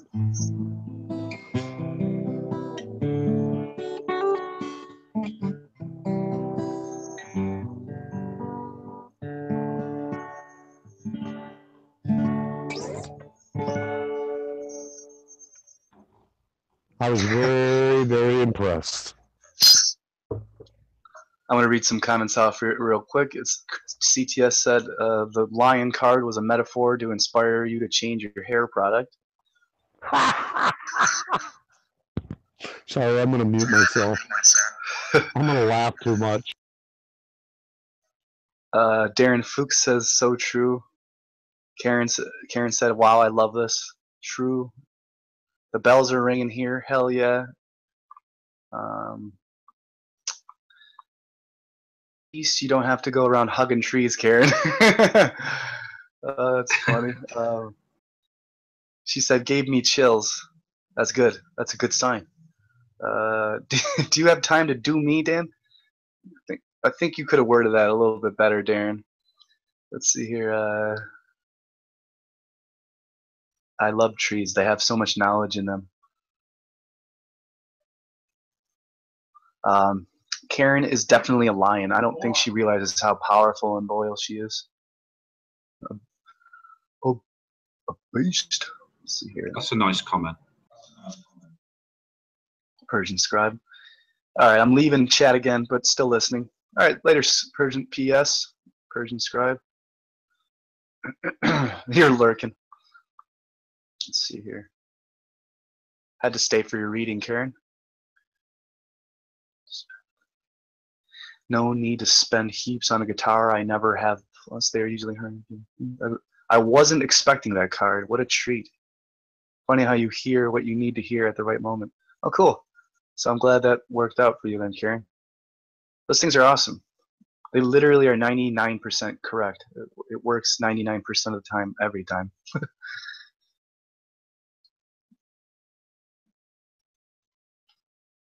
All right, I need you to do a real quick one for me. Okay. What I'm going to do is I want you to fan the cards out. I'm going to pick. Let's see, how many are in the deck? In the title. 79. 79. And then there's okay. There's a secret one. All right, I'm just going to give you a number, and you grab that card. That'll be my card. Oh, okay, cool. That's a good idea. I think that'll be the easiest. Let me shuffle this real quick, and then I'm going to go over to IPS's live feed and call him, and we're going to say, and all of us combined are just going to say, "Fuck Anthony Riley." Well, I got to get on my computer for that one. That's going to be so funny. Let me be right back. I got my computer right here. My feed is so much better on my computer than on my cell phone. I'm going to shuffle. You go ahead and shuffle. Yeah. Yeah, you shuffle. Got it. There's something happened with Anthony Riley recently that I'm not a party to. I think I just think he's a flat earther now. That's all. And so I don't even really know who he really is. I talked to him once for a second, and I said a bunch of fuck Anthony Rileys, and I said make sure you subscribe to me. And I subscribe to you, and he's like, oh, okay, and that's pretty much it. IPS is just it's new little lackey, you know. And he does work. He does his little stuff or whatever he's doing. So he's helping out IPS, and so I'll support him by saying fuck Anthony Riley, and that will do the trick. It seems to have gotten a lot of people's attention. Fair enough. All right, I want to shuffle this real quick.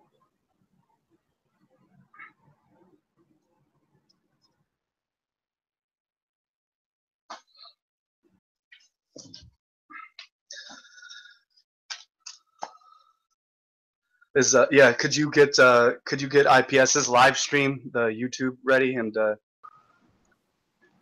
yeah, no worries. There we go. Much better. Is my sound coming through okay? Yep. All right, sweet. And after this, everyone, the 20 people here, we're gonna go over. CTS is gonna share the link for IPS's.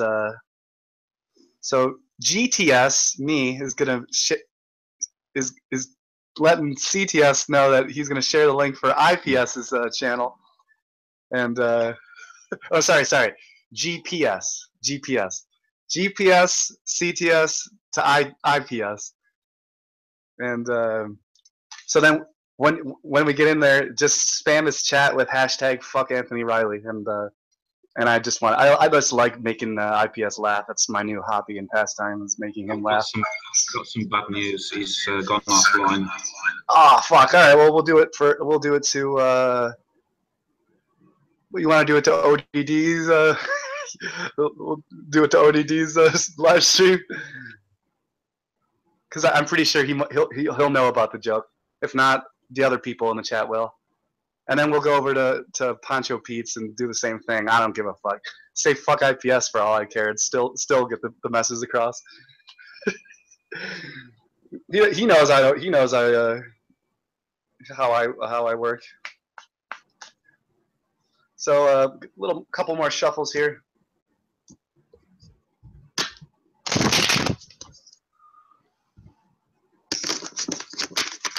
Little asshole IPS didn't even give me a fucking love bomb. Little dick. Hey, are you ready for that new webcam, or are you going to stick with this? I've got 3 of them. You don't like my incoming from the surface of Mars? Well, that's true. I got to think about that. It does look cool if you think of it in that aspect. The sun must be getting in the way of Earth and Mars. That's it. So we just want you heard everything before. You just want a card into any insight into any situation. Sure, anything. Yeah. Do you have Ready what for the you number? want? Yeah. I'm saying, but funny thing is, I was going to use my Anything birthday. in your mind? I was going to use my birthday, and then but before I said in my head, use your birthday, the first number that came to my first mind was 49. Okay. But do you have what you want, the insight already in your head? Yeah, actually, I do. Okay. All right. You want So to hear 49. it, or No, I don't. okay. So 1, 2, 3, 4, 5, 6, 7, 8, 10, 11, 12, 13, 14, 15, 16, 17, 18, 19, 20, 21, 22, 24, 25, 26, 27, 28, 29, 30, 31, 32, 34, 35, 36, 37, 38, 39, 40, 41, 42, 43, 44, 45, 46, 47, 48. This card? There you go. Sweet. And it's the same card. Are you No, just serious? kidding. That would have been No. totally. No. Totality. Totality. Oh, sorry. That damn dude. Totally. Oh, I'm blaming it on your webcam.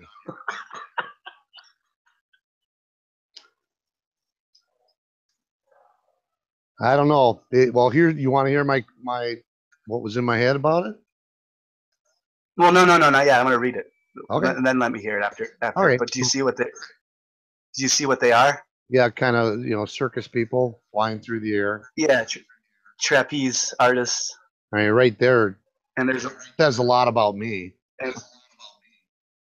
and she's trying to grab the hands. See how she almost has the hands? Mm-hmm. All right.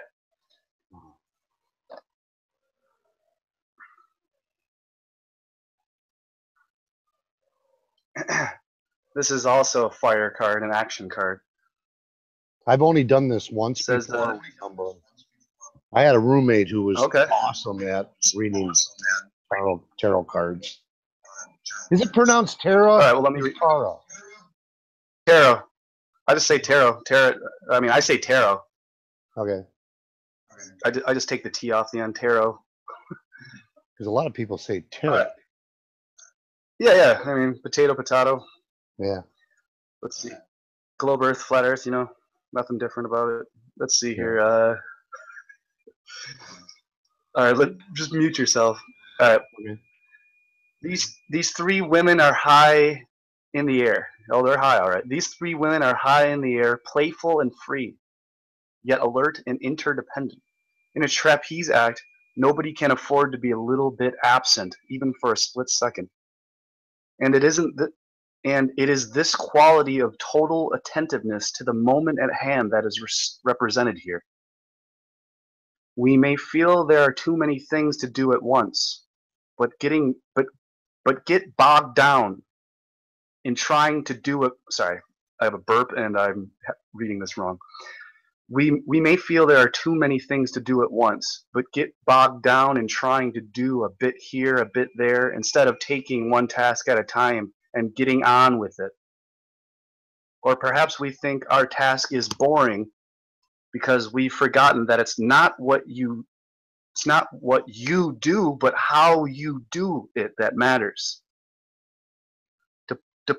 Developing the knack of being total in sorry, man, I'm fucking brain farting. Developing the knack of being total in responding to whatever comes as it is one of the greatest gifts you can give yourself. Step through life at a time, giving each step your complete attention and energy can bring a wondrous new vitality and creativity to all that you do. Every moment there is a possibility to be total. Whatsoever you are doing, be absorbed in it so utterly that the mind thinks nothing. is just there, just a presence. And more totality will be coming. And the taste of totality will make you more and more capable of being total. Try to see when you are not total. Those are the moments which have to be dropped slowly, slowly. When you are not total, whenever you are in the head, thinking, brooding, calculating, cunning, clever, you are not total. Slowly, slowly slip out of those moments. It is just an old habit. Habits die hard, but they die certainly. If one persists, they die. Meaning, persist on dropping those habits, they will die. Slowly, but they will. I do the same shit. I can't stand it when I'm in my head thinking, brooding, calculating, and that's how I am a lot of the time. So that's where my... I think that's called ADHD. Yeah, I guess so. That's what you'd want to label it, sure. Man, I'm a complicated guy listening to all that. Are you ready for what I had in my head? Yeah, was that resonate? What was going on there? It does. Believe it or not, it does. And this ain't no lie. I was actually going to put it in the chat on my question and have you not look at it and then look at it after you read it, but too late now. Anyhow, it was where am I going in my life at this point? That was it.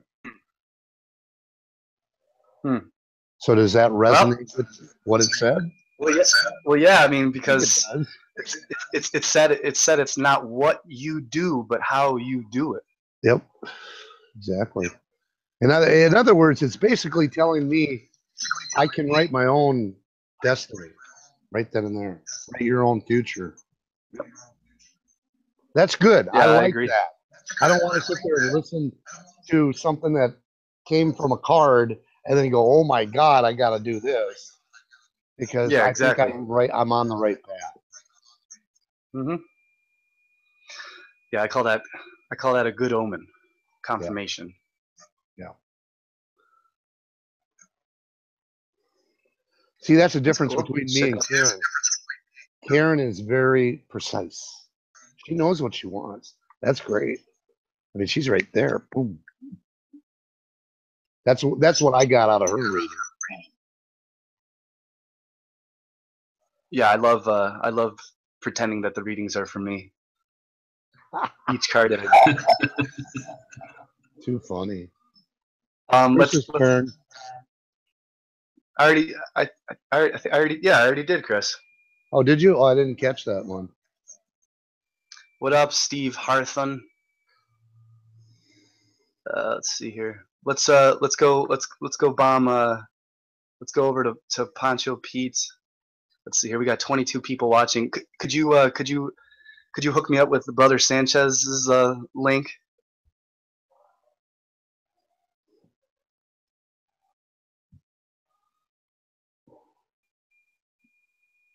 But I want to go.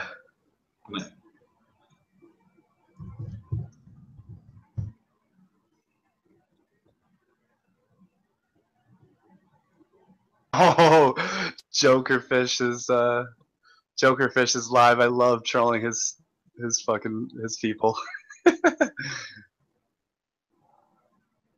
It looks like he's gone offline, Brother Sanchez. Brother Sanchez too? Fuck, all right. Well, let's go. I'm looking at him and I'm watching him talk. Oh, sorry. I can't seem to find it. Let me just... I just threw it in the chat, dude. In our private chat. No. And for those of you who want to see it in the regular chat, I'll get it in there.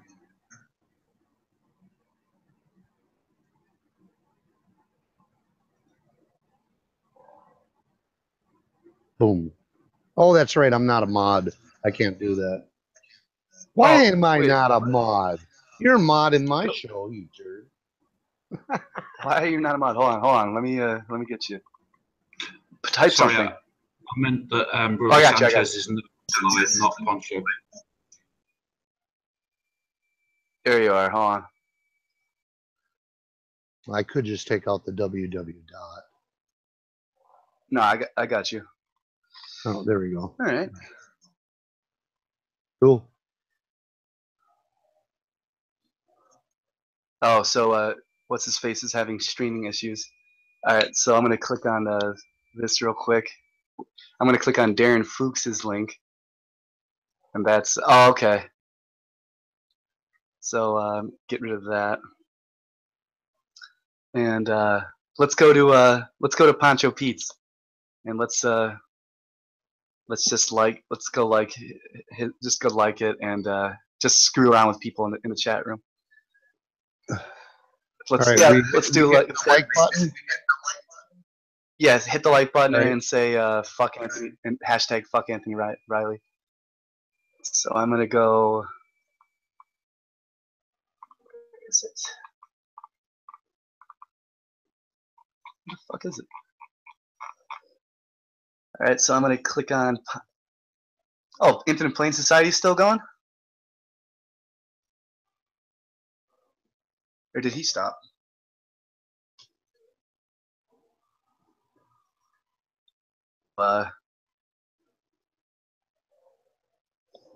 No, okay, I'm in Poncho Pete's, and now I'm gonna say hashtag fuck Anthony Riley. Can't spell Anthony. That's one of the hardest words in the English language to spell is Anthony.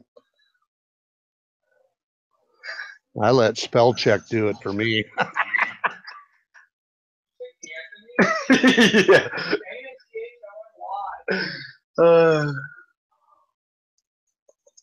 Yes, everyone's saying fuck Anthony Riley, and I'm gonna like this video.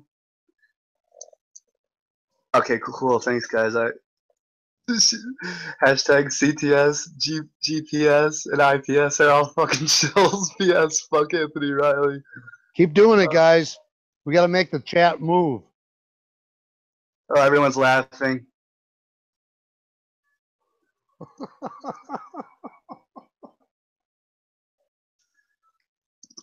Fuck Pancho Pete. Ah, who put that in? I am. Oh, you're putting that in? All right, I'm just gonna copy it. He knows I'm fucking around with him. Oh, I'm gonna leave him alone. Hey, I don't know him that well.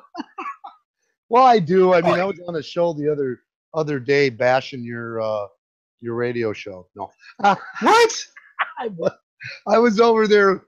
I was talking to him about your show. I'm like, oh God, he was so nervous. No, I wasn't bashing you, dude. Yeah, it was a little. It was for the first 10-15 minutes. I had to get. I was a little.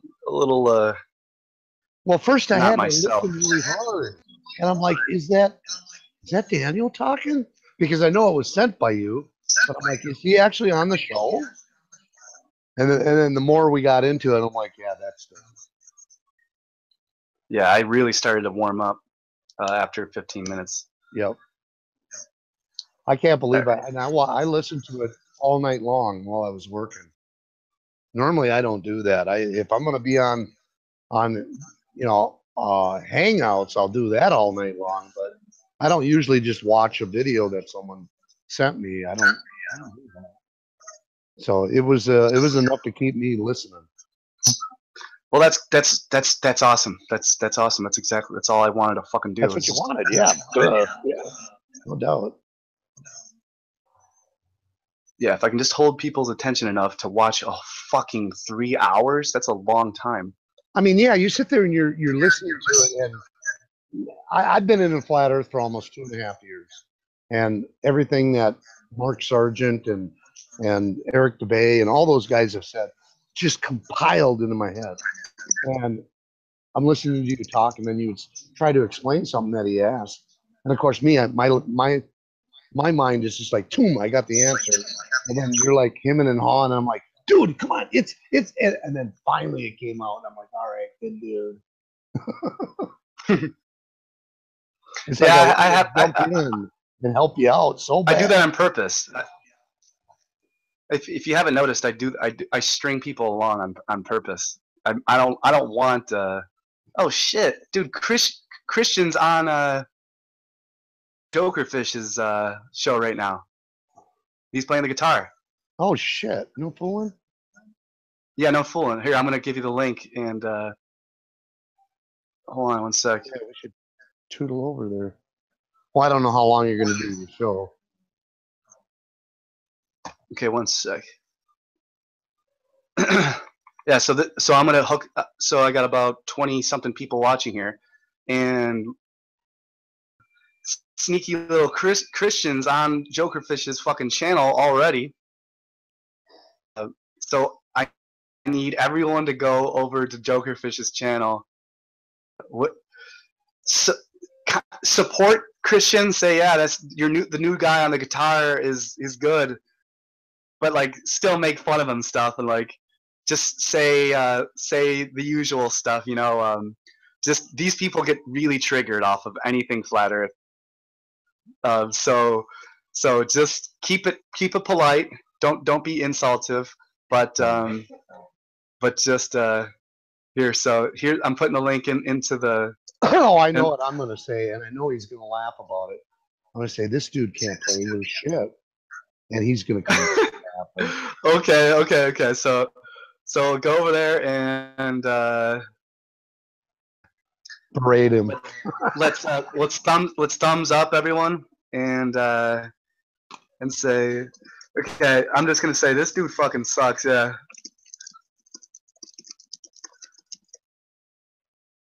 All right. I want El Showtimo. That's a character, Showtimo.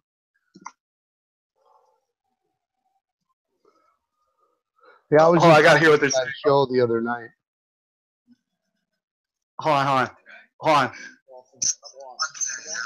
lost. Fuck it all. I'm quitting golf. Suck. Golf sucks. A lot of people are into that. I don't know what. No, but the problem is, I played Ultimate Frisbee and I realized I can't throw a fucking frisbee with my legs. Oh, baseball. Not baseball, JR. Not fucking JR. I can't fucking throw a frisbee. Except for Calc again. Hold on a sec. Play football. It was tackle frisbee. When you don't throw to your receivers, Jokerfish. Maybe you should step in the line and you try to cover the dudes and fucking fine, right in the front. Maybe I should talk about hang out with Bucky. There's nothing like uppercutting another man. And oh, it's just too funny. You have to live until you've done that. You take another man right in front. I don't even think they're reading the chat, man. No, they're not. You bitch, right? It's say something. You call a woman, okay, you're that's old. When you call a man, that's fucking cunt. Like, hold on, I'm gonna get the link from him real quick. I'm gonna go ask him for the link. Off the tangent. I love it. I wonder how come they didn't send us our link. Please send it to us. Don't worry, boy. I'm only gonna put the head in. I saw it was on YouTube. It was about like collectors over in England. Like, you know. I just messaged Christian. I said, "Yo, link me to the Jokerfish show." Don't tell him. There you go. What you would do if the guy wouldn't pay? And, you know, listen. They would get the guy. Jokerfish said that he was going to add me, and he didn't. What the hell? Some big fucking dude who didn't mind doing the dirt, fucking in the ass while they were filming it in front of the family. That's what the game mafia does in Montreal too. Maybe you know what? I'd probably be better off getting fucking pussy as a game mafia than I. I'm used to. Jessica, try making some fucking sense, bitch. You know. That ain't gonna happen.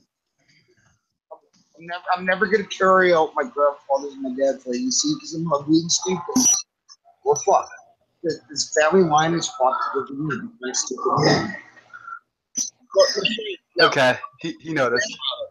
It was on your father's side or your mother's side? Like I said, I'm fucked, man. Because I'm throwing it out at Joker. Where the fuck is my link, dude? He said he was going to have me on a show on Sunday. because then I'm gonna be showing up on his like fuck from everything fucking. That's what. That's how you focus on my kids' golf team. Yeah, you just everything until we find what you're good at, and then you're fucking doing that, and you're getting guys. I love Joker. He's funny as hell. All right, everyone. Let's see here. Where's my? I just don't want my son being a player. I want my son. Damn, dude, we still have 25 people watching. All right, dude. See, are you out of here? Fucking. See you later, Morgan Ellis. Oh, everyone's running over there. But yeah, I'm gonna get out of here. I'm gonna get some food in me and some water. Hey, did Hangnail send you a link?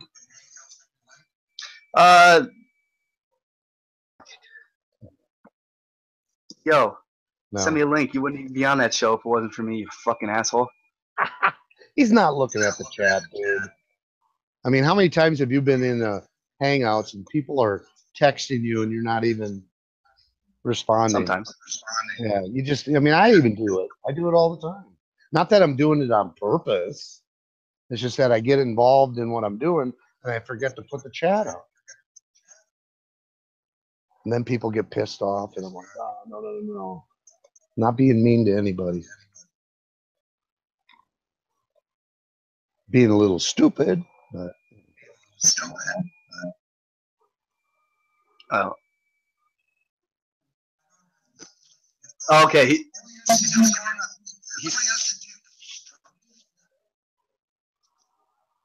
I'm the champion of the universe. I don't care what I do. Champion of the universe. What the fuck? The universe is Oh, hold on. They're calling me names and shit. Hold on. I'm gonna go live a lot. I'm gonna go on their channel live real quick. Hold on. Who the fuck? No. I'm gonna stay live, and then I'm gonna go live on his. You can't, unfortunately. It'll only let you join one Hangout at a time. Oh shit! Oh really? Yeah, unless you do it on a different account in a different browser.